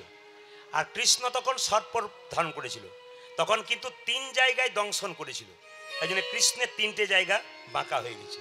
বিরজা নদীর কথা আপনারা শুনেছেন, বিরজা নদী হয়ে গেছিল, পরে সে যমুনা হয়েছিল। কেন? বিরজার আশা পূর্ণ করবার জন্য তিনি নৌকা বিলাস লীলা করেছিলেন, আপনারা সবাই জানেন। বাবা একটু ধরিয়ে দিচ্ছেন, খুব দামি কথা বলেছেন। এই জন্য ভক্তদের কাছে কীর্তন শুনতে, আমি আগে বললাম কি, বৈষ্ণবদের পাশে বসলে ওনারা একটু ধরে ধরে জায়গাগুলোকে বাড়িয়ে দেন, একটু ভালো লাগে বলতে। বলুন জয় রাধা রানী কি। এ জগতে যুবক যুবতীর মধ্যে যে প্রেম, সে তো কেবল চুলোচুলি করে মরে, চুলোচুলি করে কিন্তু মরে। ভক্ত ভগবানের প্রেম এমন প্রেম, এমন প্রেম, যে প্রেমের কথা শুনিলি একজন ভক্তকে জড়াইয়ে জড়াইয়ে জড়াইয়ে ধরে। যদি কোনোদিন আপনাদের সুযোগ হয় মালদা জেলা যাবার, যদি কোনোদিন মালদা জেলা যাবার সুযোগ হয়, বৈষ্ণবরা যায়, আসর এরকম উঁচুতে হয় না, একবারে মাটিতেই হয়। যত 10,000 20,000 লোক হলো মাটিতে হয়। কেন হয় বলুন তো? কীর্তন হচ্ছে আদান প্রদানের ব্যাপার, মানে ভক্তরা জড়িয়ে ধরে এমন কাঁদবে না, কীর্তনটা অনেক ওপর উঠিয়ে দেবে। এই জন্য শাস্ত্র বলছে কীর্তন শুনতে গেলে মাথায় রাখতে হবে মা, যুধিষ্ঠির মহারাজ পঞ্চপাণ্ডবের মধ্যে তিনি ছিলেন স্থির ব্যক্তি, তিনি ভগবান পেয়েছিলেন। আর দুর্যোধন ছিলেন চঞ্চল ব্যক্তি, তিনি ভগবান হারালেন। তাই কীর্তন শুনতে শুনতে যাদের মন চঞ্চল হয় তারা দুর্যোধনের লাইনের লোক, এরা গোবিন্দ হারা হবে প্রত্যেক সময়। আর যুধিষ্ঠিরের মতো স্থির হয়ে যারা বসবে, না ঘড়ি দেখবে, না আকাশের দিকে তাকাবে, না দেখবে আমার পেছনে কে এসছে তার সঙ্গে বাড়ি যেতে হবে, এনারা স্থির ব্যক্তি, এনারা পাবেন। তবে একটা কথা বলি, রাজা দশরথ, আপনাদের কাছে নিবেদন, কীর্তন চলাকালীন পাশে পাশে কেউ গল্প করবেন না। যদি কেউ গল্প করে সেই লোকটাকে, রাজা দশরথ যখন সিংহাসনে বসে আছে, আয়না দিয়ে একদিন দেখছে মুকুটটা হেলে গেছে, এখানকার চুলটা পেকে গেছে, দরকার নাই, এবার রাজত্ব ছাড়তে হবে, রামকে রাজা করব। মায়েরা, পরের দিন রামের রাজ্যাভিষেক হবে, আর সেই সময়টাতে লক্ষ্য করুন একজন মালা গাঁথছে। আপনারা উত্তরটা দেবেন এখনই, দেখি কেমন পারেন, বাবারা বলবেন না মায়েরা বলবেন। মালা গাঁথছে একজন, কেন? রামের গলায় পরাবে বলে। একটা মেয়ে এসে বলছে, এ কই কই মালা গাঁথছিস? হ্যাঁ। কেন রে? রামের গলায় পরাবো, কালকে রাম রাজা হবে। দেখুন মনটা কই কই রামের প্রতি আছে, কিন্তু বিষ ঢালতে শুরু করলো একটা মেয়ে। কি রাম রাজা হলো তো তোর কি গেল? আরে কৌশল্য হবে রাজমাতা, তুই ভিখারিনী হবি, দরকার কি? রাজা দশরথ যুদ্ধ থেকে ফিরেছিল, তোর দুটো ভাই, তোর বর পাওনা ছিল। একবারে পুত্র ভরতে সিংহাসন লাভ, একবারে ভরতে 14 বছরের জন্য কার? রামচন্দ্রের কি বনবাস। আচ্ছা বলুন তো মা, কানে বিষটা ঢাললো যে, তার নাম কি? জোরে বলুন। যদি আপনার পাশে কেউ কীর্তন শুনতে, আপনি খুব মন দিয়ে কীর্তন শুনছেন, পাশে যদি কেউ গল্প করে, খোঁচাখুচি করে, বুঝবেন মন্থরার পার্টি আপনার পাশে বসে আছে। ঘরে ঘরে, কিন্তু এখন অপরাধ নেবেন না, ঘরে ঘরে কুজি মন্থরা চাষ হচ্ছে, এখন ঘরে ঘরে কুজি মন্থরা চাষ হচ্ছে। আর এগুলো পাচ্ছে কোথা থেকে? সিরিয়াল থেকে। কি করে শাশুড়িকে বিষ দিয়ে মারা যায়, একটা মেয়ের 3টে স্বামী কি করে হয়, আর 3টে ছেলের একটা বউ কি করে হয়, এসব গল্প আপনারা ওইখানে পাবেন। এই জন্য আপনাদের কাছে বলি সিরিয়াল দেখবেন, কিন্তু সিরিয়ালে ভালো জিনিসগুলো দেখুন, মন্দগুলো ছেড়ে দিন। মায়েরা, সিরিয়াল দেখবেন, কিছুক্ষণ আনন্দ পাবেন, শেষ হয়ে যাবে। ক্রিকেট খেলা দেখবেন, আনন্দ পাবেন, শেষ হয়ে যাবে। দেখবেন মদ যারা খায় তারা ভাবে পৃথিবীতে আমার মতো পুরুষ নাই। ও যখন খায় ও তো পৃথিবীর রাজা মনে করে। ও রাস্তাতে দেখতেই পায় না আমি কি দেখছি, আমি তো রাজা। কিন্তু মদ খেতে খেতে লাংস, কিডনি, লিভার নষ্ট। যদিও আপনাদের এখানে কেউ খায় না, অন্য জায়গায় এখানে কেউ খায় না। এখানে পার্টি আছে? না না, এখানেও আছে, আমার বসিরহাটে নেই বোধহয়। আচ্ছা আচ্ছা, ঠিক আছে। তো বলে রাখি, আচ্ছা মদ যারা খায় তার লাংস, কিডনি, লিভার নষ্ট হয়ে যায়, আনন্দ পেতে পেতে নিরানন্দের সাগরে পৌঁছায়। হরিনাম এমন একটা মদ, প্রথমে আনন্দ লাগে না, কিন্তু আনন্দ পেতে পেতে পেতে পেতে একদিন পরমানন্দ গোবিন্দের চরণ লাভ। মায়েরা, রাধারানী কেঁদে কেঁদে বসে, ললিতা রে, আমার আর আমার বধুর প্রেমটা কেমন জানিস?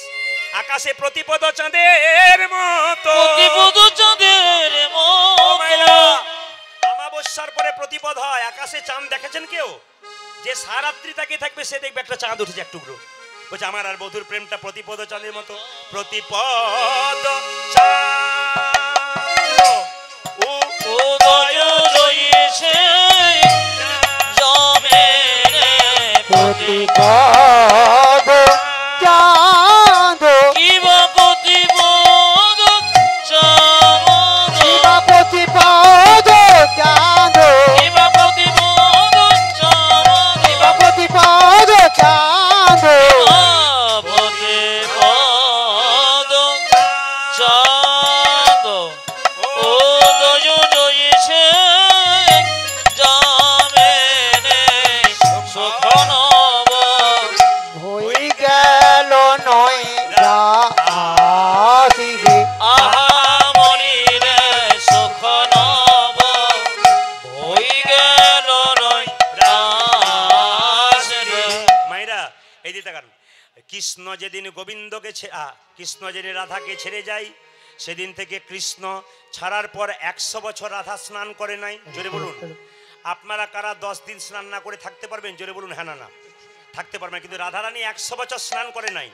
রাধারানী 100 বছর পা ধুই নাই। প্রশ্ন করবেন কেন? এইদিকে তাকান। রাধারানী কেন 100 বছর স্নান করে নাই, পা ধুই নাই? তত্ত্বটা খুব সুন্দর শুনুন। রাধারানী বলছে, ললিতা রে, ললিতা বলছে, হ্যাঁ রে রাই, তুই যে কেঁদে কেঁদে মরিস, তোর গোবিন্দ যেদিন তোকে ছেড়ে মথুরায় চলে গেল, সেদিন তুই বাধা দিলি না কেন? তবে তো সে যেত না, তুই কি বাধা দিস না? রাধারানী কেঁদে কেঁদে বলে, ললিতারি, আমার গোবিন্দ যেদিন বৃন্দাবন ছেড়ে মথুরায় যাচ্ছে অক্কুরের রথে, হরে কৃষ্ণ, কৃষ্ণের কাকা ছিল অক্কুর, অক্কুরের রথে চেপে যখন আমার বধূ চলে যাচ্ছে মথুরাতে কংসকে ধ্বংস করার জন্য, সেই দিন আমি রথের চাকা ধরে কত কাঁদলাম। কত প্রেমটা দেখুন। কেঁদে কেঁদে বললাম, বধূ হে, বধূ হে, তুমি যদি চলে যাও তবে আমার আর কেউ নেই। তুমি যদি চলে যাও আমার আর কেউ। মায়েরা, স্বামী যখন, অপরাধ নেবেন না, কোন স্ত্রী যদি স্বামী মারা যায়, বর্তমানে অভিষেক চ্যাটার্জি দেহ রাখলেন, আপনারা সবাই দেখেছেন, দেখেন না? দেখবেন ওনার স্ত্রীর একটু বক্তব্যটা দেখবেন। ওই যখন সে কাঁচের বাক্সের মধ্যে নিয়ে যাচ্ছে না, তখন সে যেন কিছু দেখতে পাচ্ছে না, খালি কাঁচের বাক্সটা এরকম করে হাত রাখছে, মানে চোখে দেখতে পাচ্ছে না, কোথায় আর খুঁজে পাচ্ছে না। প্রেমটা দেখুন কেমন। স্বামী যখন চলে যায় স্ত্রীর যেমন অবস্থা হয়, প্রকৃত সতীসাধ্যী স্ত্রী, সেরকম রাধারানী কেঁদে কেঁদে বলছে, ললিতা রে, আমি অক্কুরের রথে চেপে যখন গোবিন্দ চলে যাই, আমি রথের চাকা ধরে কত কাঁদিলাম। আমি রথের চাকা ধরে কত কাঁদিলাম। ওরে ললিতা রে, ওরে ললিতা রে, ওরে বিশাখা রে, আমার গোবিন্দ যখন রথে, এইদিকে তাকাবেন, এইদিকে তাকাবেন, রথে চেপে যখন চলে গেল, অক্রুরকে বললাম, তোমার নাম কে অক্রুর রেখেছিল? তোমার নাম তো ক্রুর রাখা উচিত ছিল। আমি রথের চাকার সামনে শুয়ে দিলাম। অক্রুরকে বললাম, অক্রুর, আমার বুকের ওপরে রথের চাকাটা চাপাইয়ে দাও। চাপায়ে দাও। আমি আগেকার লোকের মুখে শুনেছি মরা দেখে যাত্রা ভালো হয়, ভালো হয়, মৃতদেহ দেখলে যাত্রা ভালো হয়। আমার বধূ আমায় ছেড়ে চললো, আমার মরা মুখ দেখলে তার যাত্রা ভালো হবে। আমি যখন রথের চাকার নিচে শুয়ে দিল, আমার গোবিন্দ রথ হতে নামলো, এক হাতে তুলসী পাতা গঙ্গা জল নিয়ে আমার মাথায় ঠেকিয়ে বলল, রাধে আমি আজ যাব, কাল ফিরে আসব। যাবার সময় কেঁদে কেঁদে আমার যাত্রা পথ পিছিলি করো না। আমাকে কথা দিল আজ যাব, কাল ফিরে আসবো। মায়েরা, ওরে ললিতা রে, আজ যাব কাল ফিরে আসবো বলেছে। আমি 100 বছর স্নান করি নাই, আমি 100 বছর পা ধুই নাই। ললিতা বলছে 100 বছর পা ধুলি না, স্নান করলি না কেন? বলছে কারণটা শুনে রাখ। যেদিন গোবিন্দ যাবে তার আগে রাত্রিতে আমাকে বললো বধূ। আমি বললাম বধূ তুমি আমাকে কেমন ভালোবাসো? কৃষ্ণ বললো কত ভালোবাসার পরীক্ষা দেবো তোমাকে? তাহলে একটা কাজ করো, তোমার কোলে বসে আমাকে সাজিয়ে দাও। আমার বধূ কি করলো জানিস? আমার প্রাণনাথ আমাকে নিজের হাতে সিঁথিতে সিঁদুর পরিয়ে দিল, আমার নয়নে নিজের হাতে কাজল পরাইয়ে দিল, কাজল পরাইয়ে দিল, বেনি মাধব নিজের হাতে আমার বেনি বেনি বেঁধে দিল। ওরে ললিতা রে, আমি আলা ভোলা গোয়ালিনী কৃষ্ণ সেবার। সেবাই কে বা জানে, কত যোগী, কত ঋষি, কত মুনি, কত দিন ধরে সাধনা করে হরি বল, হরি বল। গোবিন্দের চরণ। বাবারে না। আমার মতো হতভাগিনী কত ভাগ্য ভালো দেয়। আমার গোবিন্দ নিজের হাতে আমার এই চরণে, আমার এই চরণে আলতার চিহ্ন, যাবকের চিহ্ন পরাইয়ে দেয়। বলো গো রাধে, আমি কথা দিলাম আজ যাব, কাল আসবো, যেন চিহ্নগুলো দেখতে পাই। ভালো করে শুনবেন, আমার গোবিন্দ ওই যে দিল আমাকে, 100 বছর এলো না, আমি স্নান করি নাই কেন জানিস? বধূ যদি কোনোদিন ফিরে আসে, স্নান করলে সিঁদুর মুছে যাবে, দেখাতে পারবো না। স্নান করলে বেনি খুলে যাবে, আমি বেনি দেখাতে পারবো না। স্নান করলে নয়নের কাজল মুছে যাবে, দেখাতে পারবো না। চরণ ধুই নাই কেন জানিস? চরণ ধুইয়ে দিলি আমার আলতা মুছে যাবে, দেখাতে পারবো না। তবে ললিতা রে, আমি যে বেনির মধ্যে কৃষ্ণ দেখতে পাই, সিঁদুরের মধ্যে কৃষ্ণ দেখতে পাই, নয়নের কাজলের মধ্যে কৃষ্ণ দেখতে পাই, চরণের আলতার মধ্যে কৃষ্ণ দেখতে পাই। ললিতা ধমক দিয়ে বলছে, তুই যদি সব চিহ্নগুলোর মধ্যে কৃষ্ণ দেখতে পাস তবে কাঁদিস কেন? রাধারানী বলছে, আমি ওই জন্যে কাঁদি না, আমি কাঁদি এই জন্যে, আমার গোবিন্দ যদি হঠাৎ করে ফিরে আসে, আমি স্নান করি না স্মৃতির সিঁদুর দেখাতে পারবো, স্নান করি নাই বেনি দেখাতে পারবো, আমি পা ধুই নাই চরণের আলতা দেখাতে পারবো, কিন্তু দুটো জিনিস দেখাতে পারবো না। কোন দুটো জিনিস? নয়নের কাজল দুটো। কেন? কৃষ্ণ বলে কেঁদে কেঁদে আমার নয়নের কাজল মুছে গেছে, নয়নের কাজল মুছে গেছে গো, নয়নের কাজল মুছে গেছে গো, নয়নের কাজল মুছে গেছে গো। কৃষ্ণ বলি কেঁদে কেঁদে নয়নের কাজল মুছে গেছে, কৃষ্ণ বলি বলে কেঁদে কেঁদে নয়ন জলি ভঙ্গি ভাষায়, নয়নের কাজল মুছে গেছে গো, কৃষ্ণ বলে কেঁদে কেঁদে, নয়নের কাজল মুছে গেছে গো। কৃষ্ণ বলে কেঁদে কেঁদে, নয়নের কাজল মুছে গেছে গো। ছেড়ে বলুন মায়েরা, রাধা রানী কি। একটা কথা আপনাদের বলে যাই, সংসারের জন্য কেঁদো না, কাঁদবে যদি তবে ভগবানের জন্য একবার। বল এদিকে দিকে, ছেলের জন্য কাঁদবে, মেয়ের জন্য কাঁদবে, শেষে ছেলে মেয়ে প্রশ্ন করবে তুমি আমার জন্য করেছো কি? আপনি বলবেন যার জন্য করি চুরি সে কিনা বলে চোর, ধাক্কা পেতে হবে। যতই ছেলের জন্য মেয়ের জন্য করেন আপনাকে ধাক্কা পেতে হবে। কিন্তু কেউ যদি সংসারের সব কর্তব্য করার পর একবার হা কৃষ্ণ প্রাণ গোবিন্দ বলি, একবার গোবিন্দের চরণ, গোবিন্দের চরণ তলি, হে গোবিন্দ তোমার হলো আমার কিছু না,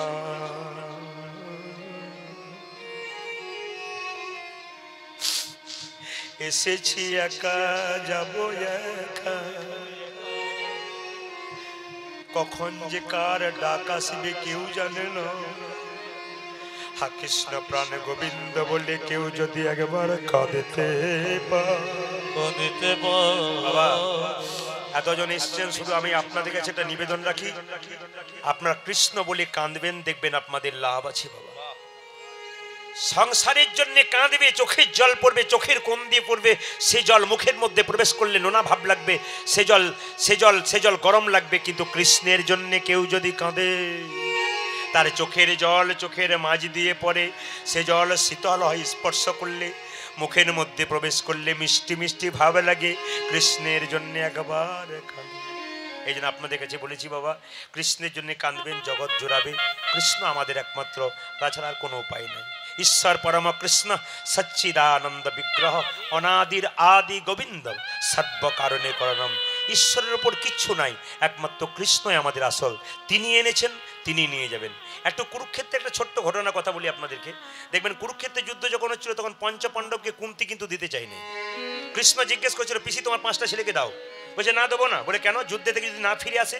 বলছে পিসি তুমি এগ্রিমেন্ট পেপারে চুক্তি করো, আমি তোমাকে কথা দিয়ে যাচ্ছি 5টা ছেলে তোমার ফেরত দিয়ে দেবো। তোমাকে কথা দিলাম, তুমি দিয়ে দাও, 5টা ছেলে দেবো। বলছে না তুই কথা বল, আমার একটাও যদি না আসে, 4টা আসে, একটা না আসে, আমি মেনে নেবো না, কিন্তু আমার 5টাই চাই। আগে পিসি ভালো করে লেখো যে 5টাই চাই। হ্যাঁ 5টাই ফেরত দেবো, কথা দিলাম। লক্ষ্য করুন, যখন কুরুক্ষেত্রে যুদ্ধ চলছে তখন দেখবেন কর্ণের রথের চাকাটা মাটিতে গেঁথে গেল। আর কৃষ্ণ তখন অর্জুনকে বললো, এইবারে কে মেরে ফেলো, একবারে দেরি করবে না, এক মুহূর্ত দেরি করবে না, এই সময় কর্ণকে মেরে ফেলো। অর্জুন যখন তীরবিদ্ধ করতে যাবে, তখন কুন্তি ছুটে এসে বলছে, অর্জুন থাম থাম থাম, মারিস না, ও যে তোদের বড় ভাই। চুপ করো। বড় ভাই কি করে হলো? কুন্তির আর কোনো উত্তর নাই, কি করে বলবে? এমন অপবাদের কথা কি করে বলবে? ছেলেকে বলতেই পারছে না। কৃষ্ণর কাছে কি হচ্ছে, কৃষ্ণ, কুন্তি বলছে, কৃষ্ণ তুই তো সবই জানিস বাবা, কর্ণ আমার ছেলে, তাহলে কর্ণকে মারবে, ভাই হয়ে ভাইকে মারবে, এটা আমি মানবো কি করে?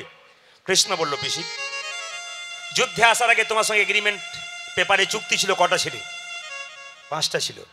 তোমার সঙ্গে তো 6টা ছিল না। আমার চুক্তি যা ছিল আমি তাই করব, কোনো উপায় নেই। আমি কথা দিয়েছি, যা আমি রাখবো তা। আপনাদের কাছে নিবেদন রইল বাবা, ভগবান যেটি বলবেন সেটি করবেন। কুরুক্ষেত্রের যুদ্ধে কৃষ্ণ পঞ্চপাণ্ডবের পক্ষে ছিল, তিনি জিতেছিলেন। শত ভাইয়ের পক্ষে ছিল না, তারা হেরে গিয়েছিল। এই জন্য যদি পঞ্চপাণ্ডবের পক্ষে কৃষ্ণ যেমন ছিল, জিতেছিল, আপনি কৃষ্ণকে সঙ্গে রাখবেন, আপনি জিতবেন। তবে হ্যাঁ, মাঝে মাঝে ঠোকর খাবেন। কৃষ্ণকে রাখলে মাঝে মাঝে ধাক্কা পাবেন, কিন্তু ধাক্কাটা খুব জোরে হবে না। ধাক্কা কেন পাবেন? সোনা যখন দোকানে বিক্রি করতে যাবে, স্বর্ণকার তো পরীক্ষা করে দেখবে এর মধ্যে কতটা সোনা আছে, কতটা খাদ আছে। ভক্তি সোনা ভগবানকে দেবেন, ভগবান তো পরীক্ষা করে দেখবে এর মধ্যে কতটা ভক্তি আছে, কতটা খাদ আছে। ও মায়েরা, ব্যাংকে টাকা জমা দিলে তার সুদ পাওয়া যায়। হরিনামের ব্যাংকে দেহরূপী দেহটাকে যদি আপনারা জমা দেন, কৃপা সম্পদ জমা দিলে আপনি ভক্তি সম্পদ লাভ করি। আচ্ছা মায়েরা, কারা কারা ভগবান দেখেছেন হাত তুলুন তো। আচ্ছা কারা কারা দেখতে চান হাত তুলুন। আমি দাঁড়িয়ে কথা দিলাম ভগবান দেখাবো, কারা কারা দেখতে চান? বাহ বাহ। আচ্ছা এবার নামান। আমি যে বললাম কে কে ভগবান দেখতে চান, অমনি হাত তুলে দিলেন। ভগবানকে আমার ঘরের ছেলে যে আপনাদেরকে যে পাঠিয়ে দেবো। তাহলে প্রশ্ন করবেন যে ভগবান দেখা, ও প্রদীপ বাবু এ দাঁড়িয়ে এত এত লোকের সামনে কেন বললেন ভগবান দেখাবো আপনাকে? দেখা, হ্যাঁ আমি দেখাবো। আমি একবারে দাঁড়িয়ে যখন কথা দিলাম বৈষ্ণব রয়েছে, আমি ভগবান দেখাবো, একবার দাঁড়িয়ে 100% দেখাবো। অনেকে ভাবছে দাগ বাবা, সুযোগটা পেয়ে গেলাম, আজকে ভগবানটা দেখেই ছাড়বো। না না, ভগবান দেখাবো, একটা কাজ করতে হবে, এমনি ভগবান দেখতে পাবেন না। একটা ছেলে সারা বছর পড়াশোনা করলো না, 2 দিন পরীক্ষায় পড়াশোনা করে ফার্স্ট হবে? আপনি কোনদিন ভগবান ডাকলেন না, আজকে হুট করে বলেন ভগবান দেখবো, দেখতে পাবেন? একটা কাজ করলে, এই যে একটা কাজ করলে ভগবান দেখতে পাবেন। কি কাজ করলে? কাল সকাল থেকে সন্ধে পর্যন্ত যে যে জলে ডুবে থাকতে পারবে সে ভগবানকে দেখতে পাবে।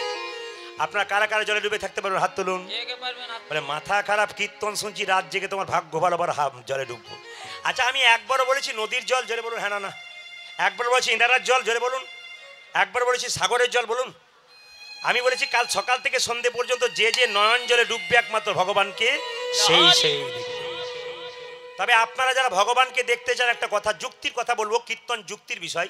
কারণ আমি যখন কীর্তন প্রথম শিখেছিলাম, যে গুরুদেবের কাছে শিখেছিলাম, তিনি বিখ্যাত কবিয়াল ছিলেন, বিখ্যাত বাদক ছিলেন, খোল বাদক, শক্তিপদ দাস বৈষ্ণব, বিখ্যাত বাদক এবং বিখ্যাত কবিয়াল ছিলেন।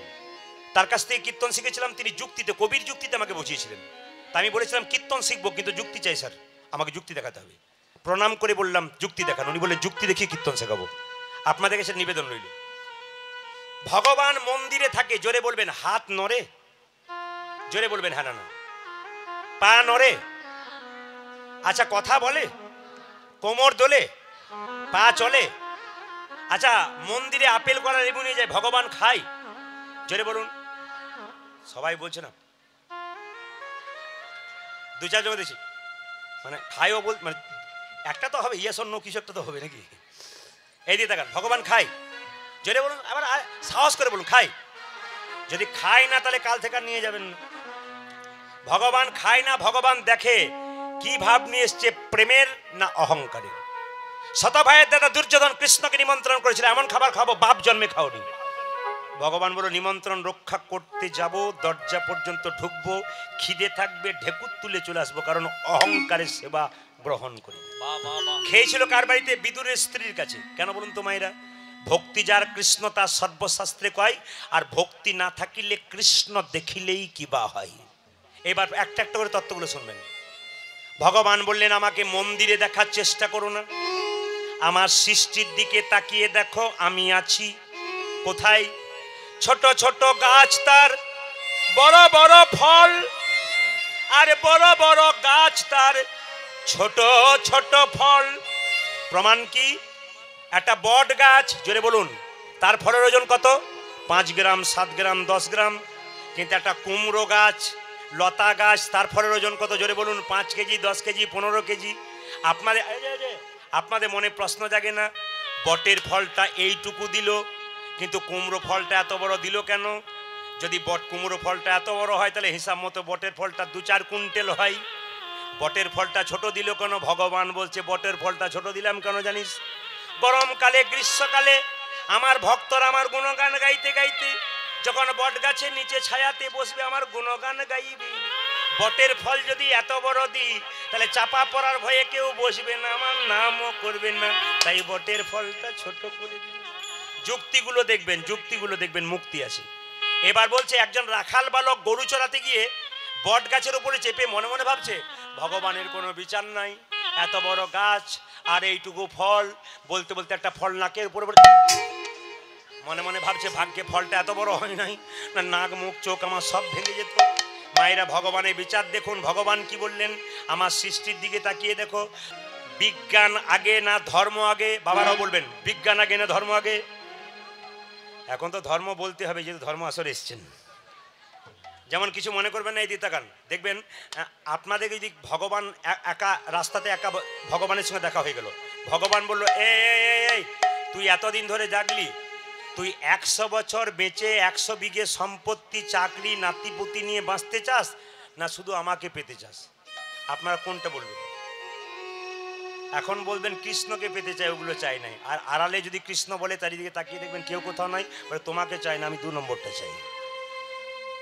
একজন বুড়িমা জঙ্গলে কাঠ কুড়োতে গেছে, কুড়োতে গিয়ে দিয়ে তাকান, কুড়োতে গিয়ে কাঠের বোঝাটা মাথায় তুলতে পারছে না, নিয়ে বলছে হে গোবিন্দ মুক্তি দাও, মুক্তি দাও, 60 বছর বয়স এখনো কাঠ কুড়োতেছে, মুক্তি দাও। ভগবান এসে বলছে যা তোকে মুক্তি দিলাম, তুই ঘরে গিয়েই মরবি। বলছে না, আমি ওই মুক্তি চাই না, কাঠের বোঝাটা মাথায় তুলে মুক্তি দাও। মরিতে চাই না আমি এই সুন্দর ভুবনে। এ তো কবি বলে দিয়েছেন। একটু দামি কথাগুলো শুনবেন, কীর্তনে যে কি মজা আছে, রাত্রি পেরোলে রস শেষ হবে না, এত কীর্তনে মজা আছে। এই কীর্তনের মজাগুলো আমি আস্তে আস্তে সংগ্রহ করেছি প্রত্যেকটি গুরুদেবের কাছ থেকে, সবার কাছ থেকে প্রতিদিন সাধনা করি। একটা একটা করে শুনবেন জিনিসগুলো। বৈষ্ণব আগে না বিজ্ঞান আগে? যুক্তিগুলো বিচার করবেন। বিজ্ঞান আগে না বৈষ্ণব আগে? এ কথা নয়, একেবারে ভুল। বিজ্ঞান তৈরি করতে পারে না অরিজিনাল চুল।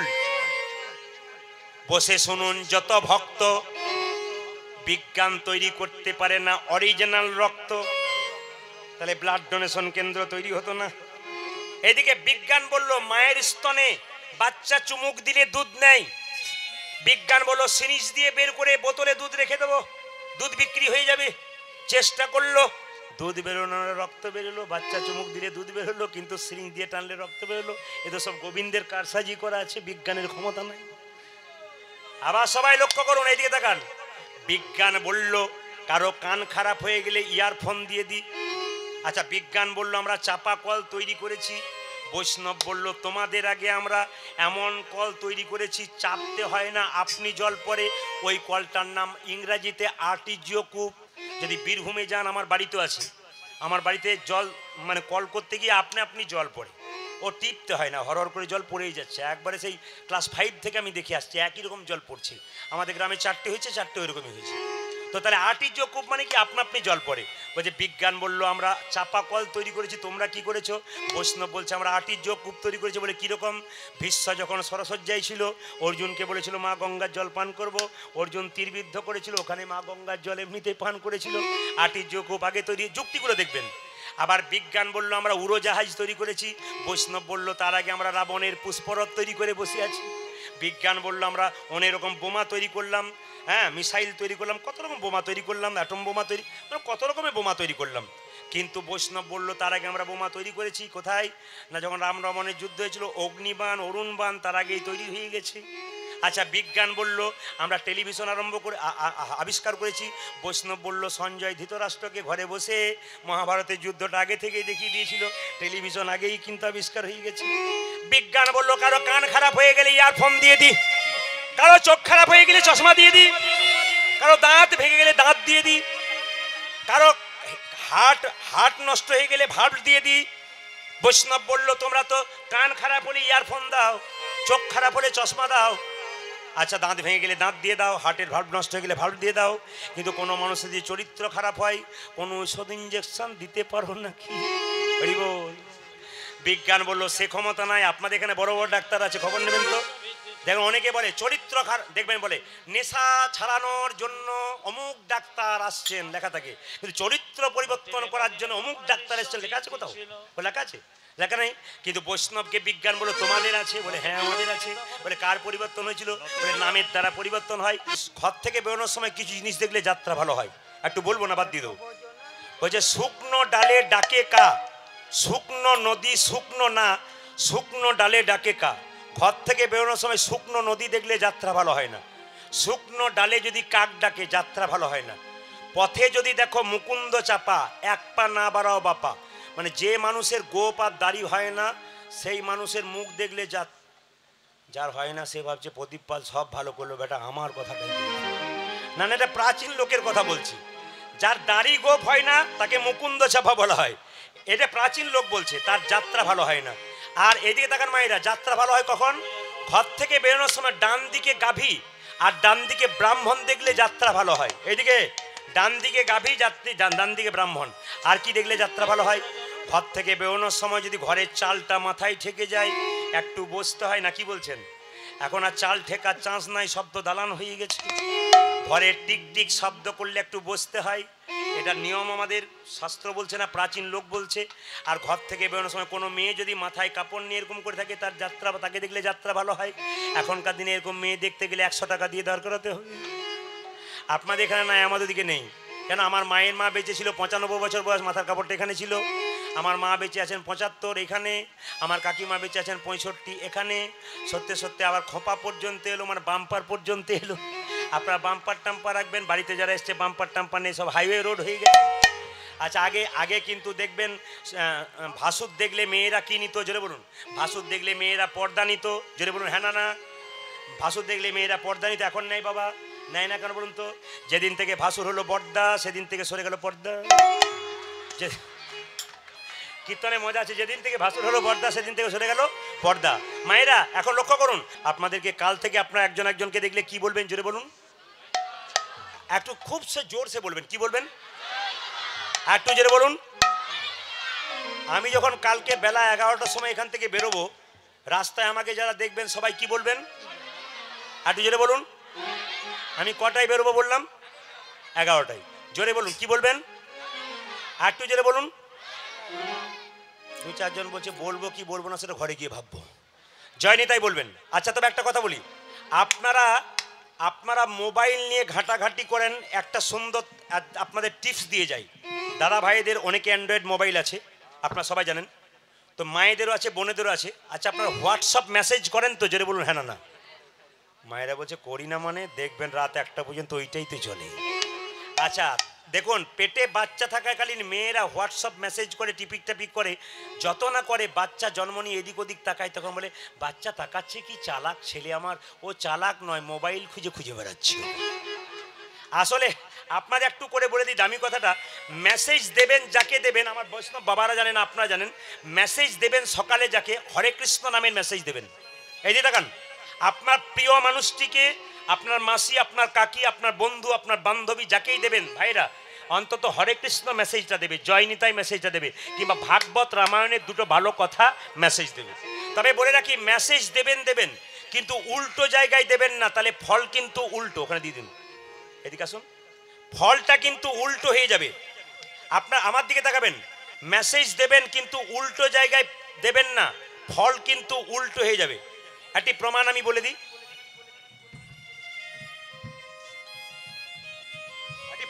বলে দিই, একজন ভদ্রলোকের স্ত্রী বোম্বেতে চাকরি পেয়েছে, ভালো করে শুনবেন, মেসেজ উল্টো হলে কি হয়। ভদ্রলোকের স্ত্রী বোম্বেতে চাকরি পেয়েছে, তো কলকাতা দমদম এয়ারপোর্টে তুলতে গেছে স্বামী। শুনছ, তুমি চাপলে ভালো হলো, কিন্তু বাপু আমার টেনশন খুব বাড়বে। বলে কেন? তুমি বোম্বেতে গিয়ে চাকরিতে জয়েন করে কেমন বাড়ি পেলে, কিভাবে রইলে, তুমি তো গিয়েই ফোন করতে পারবে না, ব্যস্ত থাকবে আমি জানি, তোমাকে ফোন করার দরকার নেই, অন্তত মেসেজটুকু করে দিও, আমি জেনে নেবো। স্ত্রী বললো তোমার চিন্তা নেই, তোমার চাইতে আমার বেশি টেনশন, আমি গিয়ে তোমাকে মেসেজ করে দেবো। এখন মায়েরা, স্ত্রী বোম্বেতে গেছে, ভালো করে শুনবেন, চাকরিতে জয়েন করেছে, হরে কৃষ্ণ, চাকরিতে জয়েন করেছে। যখন জয়েন করেছে, এত সুন্দর চাকরি পেয়েছে, যে বাড়িতে বাসা পেয়েছে সেই বাড়িটাও কিন্তু সুন্দর পেয়েছে। তো বাড়ি গোছ গাছ করতে, এদিকে তাকাবেন, বাড়ি গোছ গাছ করতে করতে সকাল ভোর 3টে হয়ে গেছে। 3টের পরে শুতে যাচ্ছে, তখন মনে মনে ভাবছে স্বামীকে একটা মেসেজ করে দিই যে আমি ঠিক ঠিক সময়ে পৌঁছে গেছি। ভালো করে শুনবেন, স্বামীকে একটা মেসেজ করে দিই ঠিক ঠিক সময়ে পৌঁছে গেছি। তো মেসেজটা যখন করেছে মায়েরা, মেসেজটা স্বামীর কাছে না গিয়ে ভোরবেলায় ঘুমের ঘরে মেসেজ দিয়েছে, তো অন্য লোকের কাছে মেসেজটা গেছে। আর যার কাছে মেসেজটা গেছে তার অবস্থা দেখুন, ওরে কে আছিস, জল ঢাল, জল ঢাল, জল ঢাল, ওরে মরে গেলাম রে, মরে গেলাম রে, জল ঢাল, জল ঢাল। আপনাদের মনে প্রশ্ন জাগছে, মেসেজটা স্বামীর কাছে না গিয়ে যার কাছে গেল, সে এমন করে বলছে কেন? জল ঢাল, ডাক এসেছে মরে যাব, ডাক এসেছে মরে যাব, বারবার বলছে। কার কাছে মেসেজটা গেল? তাহলে মেসেজটা কার কাছে গেল? শুনবেন, মেসেজটা কার কাছে গেল? যার কাছে গেল তার স্ত্রী রাত্রিবেলায় মরেছে, তাকে শ্মশান ঘাটে দাহন করে বাড়ি ফিরছে সকাল 7টায়, আর মেসেজটি ওর মোবাইলটাতেই ঢুকেছে। এবার বলবেন মেসেজটি কি ছিল যার জন্য জল দাও, ডাক এসেছে বলছে? মেসেজটা কি লেখা ছিল? যখন মাই ডিয়ার হাজব্যান্ড, মানে আমার প্রিয় স্বামী, আমি সময় মতো পৌঁছে গেছি, মানে শ্মশানে পৌঁছে গেছি, আমি সময় মতো পৌঁছে গেছি, এখানে চাকরিতে জয়েনও করেছি, আর সুন্দর বাড়ি পেয়েছি। এত সুন্দর বাড়ি পেয়েছি, আমি সিদ্ধান্ত নিয়েছি 2-4 দিন পরে তোমাকেও এখানে আনবো। বলুন এবার কি অবস্থা হয়? জোরে বলুন, রাধা রানী কি, শ্যাম সুন্দর কি, মদন মোহন কি। আমি যখন মেরুদণ্ডী রাস্তাতে আসছি, ও ব্রিজটার আগে, তখন একজনকে জিজ্ঞেস করলাম, ও দাদা ভাই, মেরুদণ্ডী কি বসিরহাট থেকে 7 কিলোমিটার আগে? বলে না না, বসিরহাট পেরোতে হবে তো। যদি আমি জোর করে বলতাম, ও দাদা মেরুদণ্ডী কোনটা, তাহলে উত্তর দিত না। তাহলে কোনো কাজ আদায় করতে গেলে প্রেম সে করতে হবে। এখন যেই না বিন্দে দুতি মথুরায় প্রবেশ করেছে, মথুরার মেয়েদেরকে বলছে ও সই, ও সই, বলতে পারো কৃষ্ণ কোথায়? একটা সুন্দর কথা বলি, আচ্ছা সম্রাট আলেকজান্ডারকে দেখেছেন? জোরে বলুন হ্যাঁ না না। নাম শুনেছেন? বাবারা শুনেছেন?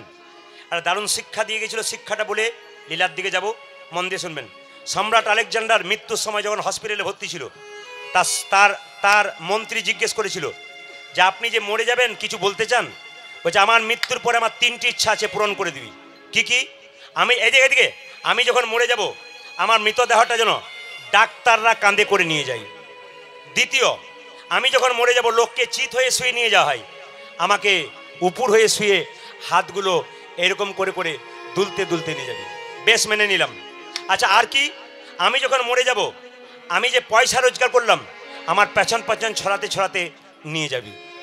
এখন মন্ত্রী জিজ্ঞাসা করলো, স্যার আপনি যখন মরে যাবেন, আপনার মৃতদেহ ডাক্তাররা কাঁধে করে নিয়ে যাবে কেন? ভালো করে শুনবেন, ডাক্তাররা কেন কাঁধে নিয়ে যাবে?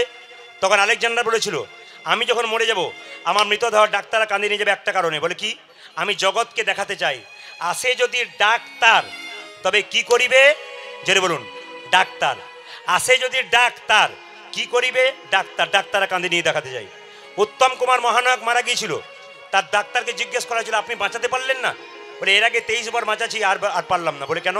তার ডাক যদি আসে আমার বাঁচার কোনো ক্ষমতা নাই। এইবার লক্ষ্য করুন, তৃতীয়টা বলল আমি যখন মরে যাব হাতটা এরকম করে দুলতে দুলতে যাবে, কেন জানিস?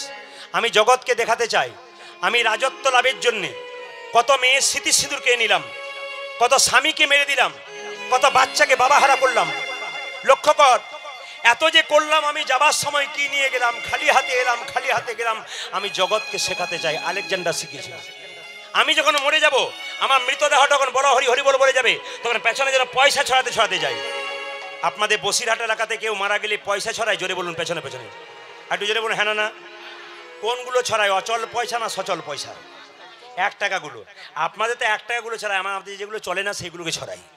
সেগুলো আমরা বুঝতে পারি না। তাই আপনাদের কাছে নিবেদন রইল, এই মিলনের জায়গাটাতে সবাইকে বলবো মাথায় কাপড়টা দিন। আর একবার ভগবান শ্রীকৃষ্ণ রাধারানীর সঙ্গে মিলন করবে একবার প্রেম সে।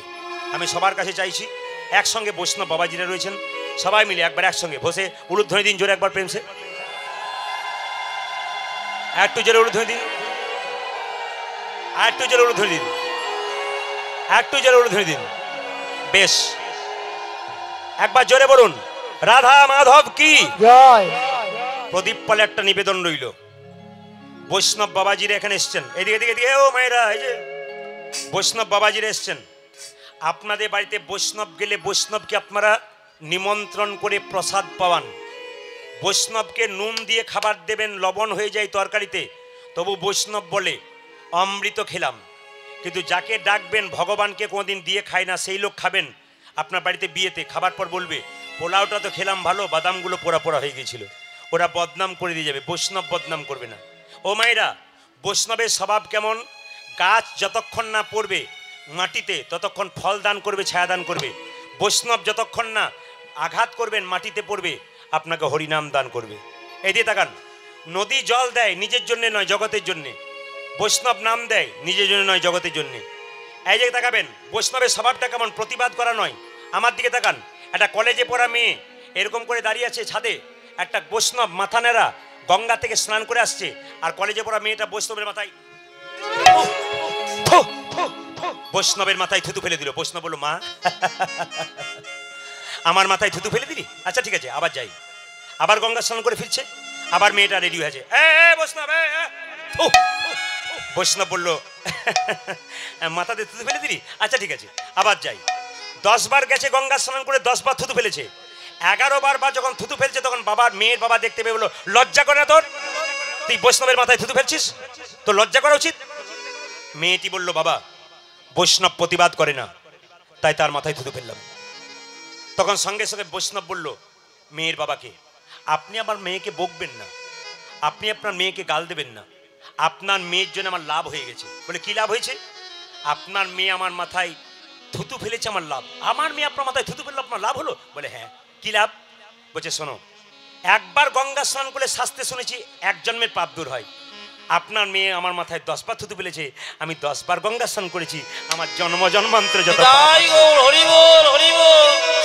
এইদিকে কত সুন্দর আপনারা বসে আছেন। দামি কথাটা শুনুন, হাজার হাজার বটের ফল বট গাছে হয়, একটাও বট গাছের নিচে পড়ে চারা গাছ হয় না। পাখিতে খেয়ে স্টোমাকে গিয়ে ছাতের কান নিচে পায়খানা করে, তার থেকে চারা গাছ হয়। হাজার হাজার লোকের মুখে কৃষ্ণ কথা শুনলে আপনার কৃষ্ণ প্রেম জাগবে না, যতক্ষণ না বৈষ্ণবের মুখে মধুমাখা নাম শুনবেন আপনার শরীরে কৃষ্ণ প্রেমের অঙ্কুর হবে। আসুন এইদিকে মায়েরা, এই দামি কথাগুলো যে ফাঁকে ফাঁকে বলছি মন দিয়ে শুনবেন। ভগবান কৃষ্ণ যখন গেছে জিজ্ঞেস করছে, বলো বৃন্দে কেমন আছে? একটু দুঃখের কথাগুলো শুনবেন। বৃন্দাবনে কে কেমন আছে? কেঁদে কেঁদে বৃন্দে বলছে, বৃন্দাবনে কে কেমন আছে জানো? তোমার সবল সখা পটেতে আঁকা সদাই মূরতি হেরে, তোমার সবল সখা পটেতে আঁকা সদাই মূরতি হেরে। আপনি যদি বহুদিন বাইরে থাকেন, আপনার গ্রাম থেকে কেউ যায়, জিজ্ঞেস করবেন না কে কেমন আছে? আপনারা যদি কোনদিন রাগ করে ঘর থেকে চলে যান, 10 বছর বাড়ি না আসেন, কেউকে দেখা পাবেন গ্রামে, জিজ্ঞেস করবেন আমার মা কেমন আছে, ভাই কেমন আছে? কৃষ্ণ জিজ্ঞেস করছে, হ্যাঁ রে ও বৃন্দে, বলে কি আমার সুবল বন্ধু কেমন আছে? তোমার সুবল সখা পটেতে আঁকা সদাই মূরতি হেরে, ও যে সুবল সখা পটেতে আঁকা সদাই মূরতি হেরে। ও কানাই, তোমার সুবল বন্ধু তোমার ছবি এঁকেছে, পা দুটো আঁকে নাই কেন? যদি আবার পা পেয়ে বৃন্দাবন ছেড়ে চলে যায়। যারা বিকেল 5টা থেকে বসে আছেন তাদের জন্য কৃষ্ণের কাছে প্রার্থনা করে গেলাম, প্রত্যেকের বাড়িতে কৃষ্ণ ভক্ত সন্তান হোক। আর একটা দামি কথা বলে যাব, মন দিয়ে শুনবেন। কৃষ্ণকে ভজন করুন আর না করুন, বাড়িতে দুজন আছে তাদেরকে ভজন করুন। হরে কৃষ্ণ। যে যেখানে আছেন মাথায় কাপড়টা নিন, একটু গরজোরে বসুন। আমি বারবার বলবো গরজোরে বসুন। বাড়িতে কৃষ্ণকে পুজো করবেন আর না করবেন, দুজনকে পুজো করবেন। জোরে বলুন কাকে কাকে? এক বাবা, এক মা। কীর্তন শুনে আপনার কোনো লাভ হবে না যদি এই এখন নয়, এই যে 10 মিনিট এত তারা কিসের? একটু বসুন না। সবাই বসে আছে, তা অতি আগ্রহে, আপনাদের কেন চঞ্চলতা? আসতে রাত্রি বাড়লে নয়, ভগবানের জন্য রাত্রি বাড়ার প্রশ্ন নয়, কখন চলে যাবে কেউ বোঝাই যাবে না। ওই জন্য রাত্রির জন্য, দূর থেকে এসছেন আমি জানি, একটু শুনবেন। সবাইকে ছাড়ুন আর না ছাড়ুন, দুজনকে পুজো করবেন, একটা বাবা একটা মা। বাবা হলো বাড়ির ছাদ আর মা হলো খুঁটি। যতগুলো ভাইরা কীর্তন শুনতে এসছো সব ভাইদেরকে বলবো, সব মায়েদেরকে বলবো, সব দাদা ভাইদেরকে বলবো, যদি এখনো পর্যন্ত বাবা মাকে কেউ খেতে না দেয়, তবে হরিবাসরে দাঁড়িয়ে প্রতিজ্ঞা করে যান আপনারা কাল থেকে বাবা মাকে সম্মান দেবেন। বাবা হলো বাড়ির ছাদ, মা হলো খুঁটি। যেদিন এই দুজন নড়বড় করবে সেদিন দেখবেন সংসারের ভালোবাসার মানুষ আর কেউ নাই। যারা ভালোবাসছে তারা স্বার্থের দিয়ে ভালোবাসছে, প্রেমে ভালোবাসে নাই, ভক্তিতে ভালোবাসে নাই। মা জিনিসটা কেমন? রাত্রিতে যারা কীর্তন শুনতে এসছেন বাড়ি ফিরে যাবেন, দেখবেন বাড়ির সবাই নিজের জায়গায় ঘুমাচ্ছে, একজন দরজাটা খুলছে আর বেরোচ্ছে, তিনি হলেন মা। হরে কৃষ্ণ। যখন কীর্তন শুনে বাড়ি যাবেন দেখবেন বাড়ির সবাই ঘুমোচ্ছে, একজন দরজাটা খুলবার জন্য দাঁড়িয়ে আছে, বাবা কিংবা মা। সবাই জানে আমরা ঘুমালো দুজন ঘুমাবে না। মেয়েদের পেটে যখন বাচ্চা থাকে বাড়ির সবাই ঘুমোয়, যার পেটে বাচ্চা থাকে সে জানে বাচ্চা জন্ম দেওয়ার কি কষ্ট, একমাত্র মা বোঝে। আমি প্রত্যেকটি ছোট ভাইদেরকে আবেদন করব, মা যে এত কষ্ট করে জন্ম দিয়েছে তোমাকে গর্ভে রেখে 10 মাস 10 দিন, ওকে আগে সম্মান দাও। ছেলে যখন ছোট থাকে মা তখন কাঁদে ছেলে খায় না বলে, ছেলে যখন বড় হয় মা তখন কাঁদে ছেলে ভাত দেয় না বলে।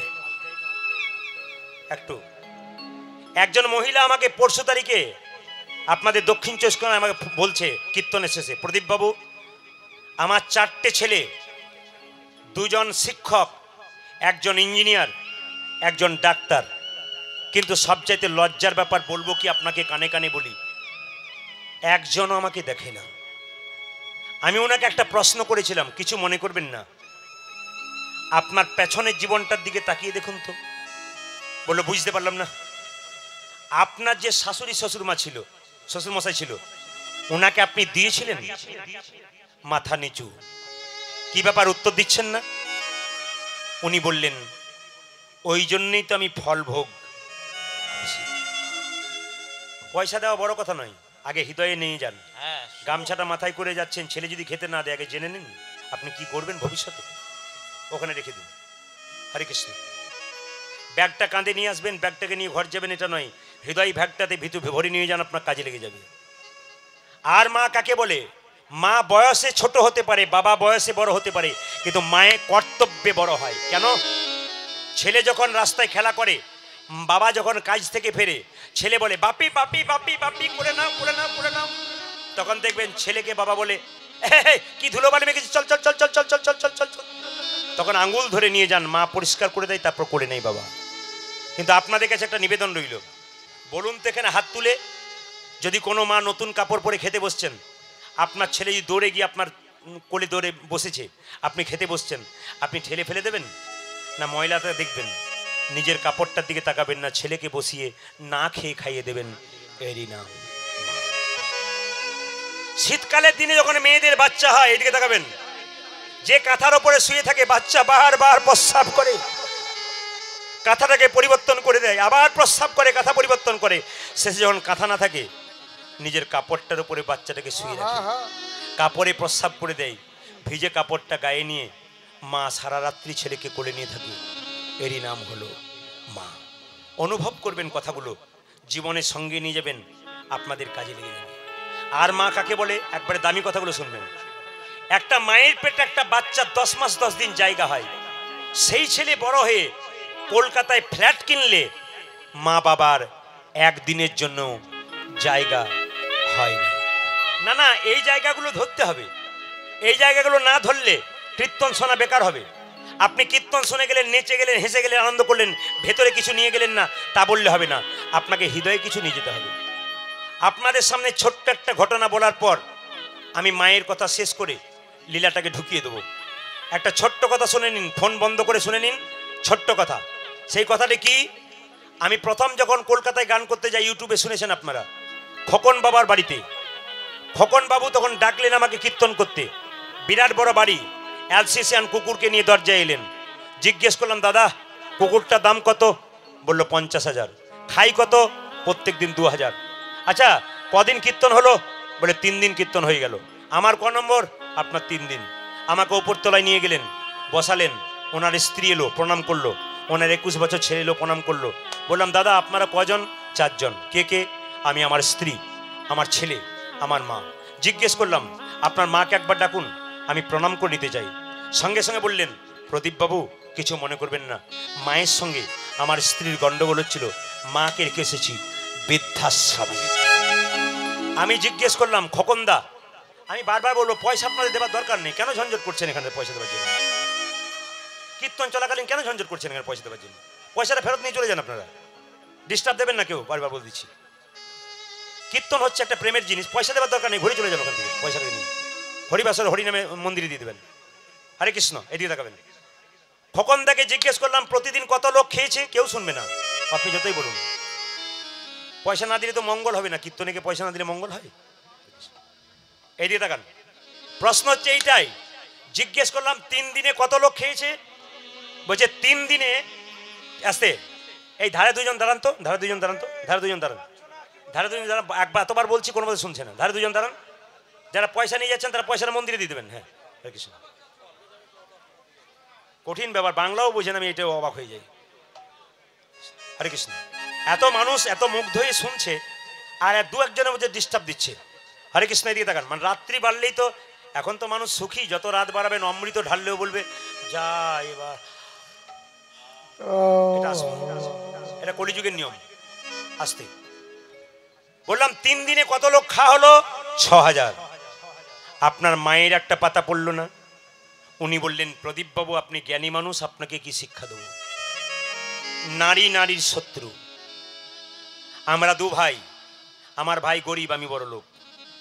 আমার ইচ্ছা হয় ভাইকে কিছু দিই, কারণ আমার তো ভাই, এক মায়ের পেটে, এক জামা পরেছি, একসঙ্গে খেয়েছি। ও খেতে পায় না ভালো করে, ভালো খাবার খেতে পায় না, আমি পাই। ওকে যখন দিতে যাই, একজন হাতটাকে টেনে ধরে, চুপ করো, ওকে দিতে যাবে কেন? ও খেতে খেতে পারে না, ওর শরীর নেই, ওর ক্ষমতা নেই, দিয়ে দেবে তুমি। সে হলো আমার স্ত্রী।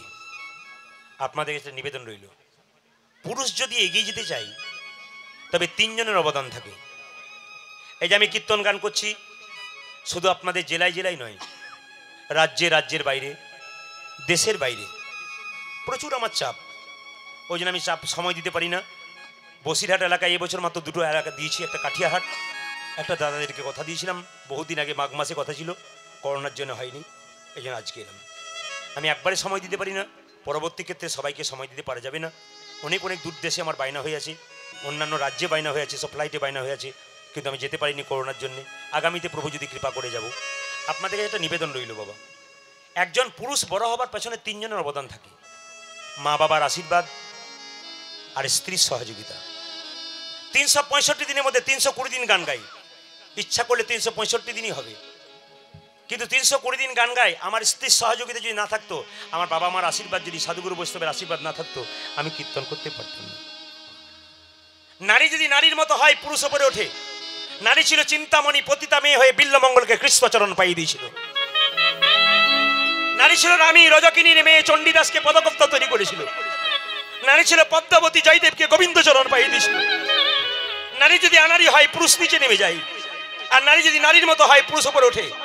পুরুষ যদি কোথাও দান করতে চায়, নারী এগিয়ে যেতে হবে তাকে, তবে সেই পুরুষ আগে যেতে পারবে, সেই নারীও বড় হতে পারবে, তার সন্তান বড় হতে পারবে। বিদ্যাসাগরের মা সাগরের মা, খালের মা নয়, বিলের মা নয়, নদীর মা নয়, সাগরের মা। কেন সাগরের মা? এই জন্যে মনটা যে তার সাগরের মতো। বিদ্যাসাগর মহাশয় তার মায়ের জন্য শাল এনেছিল, শালটা গায়ে নাই। সেই শালটা বাক্সে রেখেছিল। জিজ্ঞেস করেছিল, মা শালটা নাওনি কেন? বলে, নিলাম না কেন জানিস? পাড়া প্রতিবেশীর কত মা ঠান্ডায় থরথর করে কাঁপছে। যেদিন তুই ওদের জন্য চাদর আনবি বাবা, সেদিন আমি গাইনি। এমনি মা হন, উদার মা হন, সন্তানটা যে ভালো হবে। আপনার স্বামী যদি কোথাও দান করতে চায়, আপনি বলুন, দিন দিন, দাও, আরো দাও, আরো দাও, দাও, মানুষকে দাও, দিতে দেবেন, নইলে পুরুষ বড় হবে না। হাত চেপে ধরবেন না, দেবেন। খোকনদার বাড়িতে কীর্তন হয়ে গেল। এই দিতে গান 3 দিন আমার কীর্তন হওয়ার পর বললেন, প্রদীপ বাবু আগামী বছর এই দিনটা লিখে রাখবেন। ঠিক আছে, আজ থেকে 10 বছর আগে কথা লিখে রাখলাম। যখন গান হবে তার 10 দিন আগে ফোন করছেন খোকনদা, কাঁদছেন। কি হলো দাদা? আমার সব শেষ হয়ে গেল, আমি ভিখারি হয়ে গেলাম। কেন, ব্যবসা নষ্ট হয়ে গেছে? না, আমি ভিখারি হয়ে গেলাম দাদা। কেন? পৃথিবীতে যে আমাকে ভালোবাসতো সব চাইতে, সেই তো নাই। তাহলে কি আপনার স্ত্রী? আপনার স্ত্রী ভালোবাসতে বলে তো স্ত্রীকে সঙ্গে রেখেছেন, মা ভালোবাসে না বলে তো মাকে ওখানে রেখেছেন। তাহলে কি আপনার স্ত্রী? আপনাকে কি বলবো দাদা, আমার মা কোথায়? বৃদ্ধাশ্রমে। কে কে গিয়েছিলেন? ওকে নিয়ে যাব না ভেবেছিলাম, কিন্তু নিয়ে যেতে বাধ্য হলাম। ভালো করে শুনবেন। কেন নিয়ে গেলেন? আমার ছেলে যখন গাড়ি নিয়ে বেরোচ্ছি, আমার মাকে দেখতে যাব, বৃদ্ধাশ্রম থেকে ফোন এলো। তখন দেখছি আমার স্ত্রী দরজার চোখ ওঠাতে মাথা দিয়ে কাঁদছে, খুব হুঁকড়ে হুঁকড়ে কাঁদছে। জিজ্ঞেস করলাম, কি গো, কাঁদো কেন? উনি বললেন, আমায় নিয়ে যাবে না? আমায় একবার নিয়ে চলো। তোমায় কেন নিয়ে যাব? সারা জীবন যার সঙ্গে ঝগড়া করলে তাকে নিয়ে যাবো কেন তোমাকে? তোমার জন্য তো আমি মায়ের কাছ থেকে দূরে সরে গেলাম, কেন নিয়ে যাব তোমাকে? স্ত্রী বলেছিল, আমি প্রায়শ্চিত্ত করতে চাই। কিসের প্রায়শ্চিত্ত?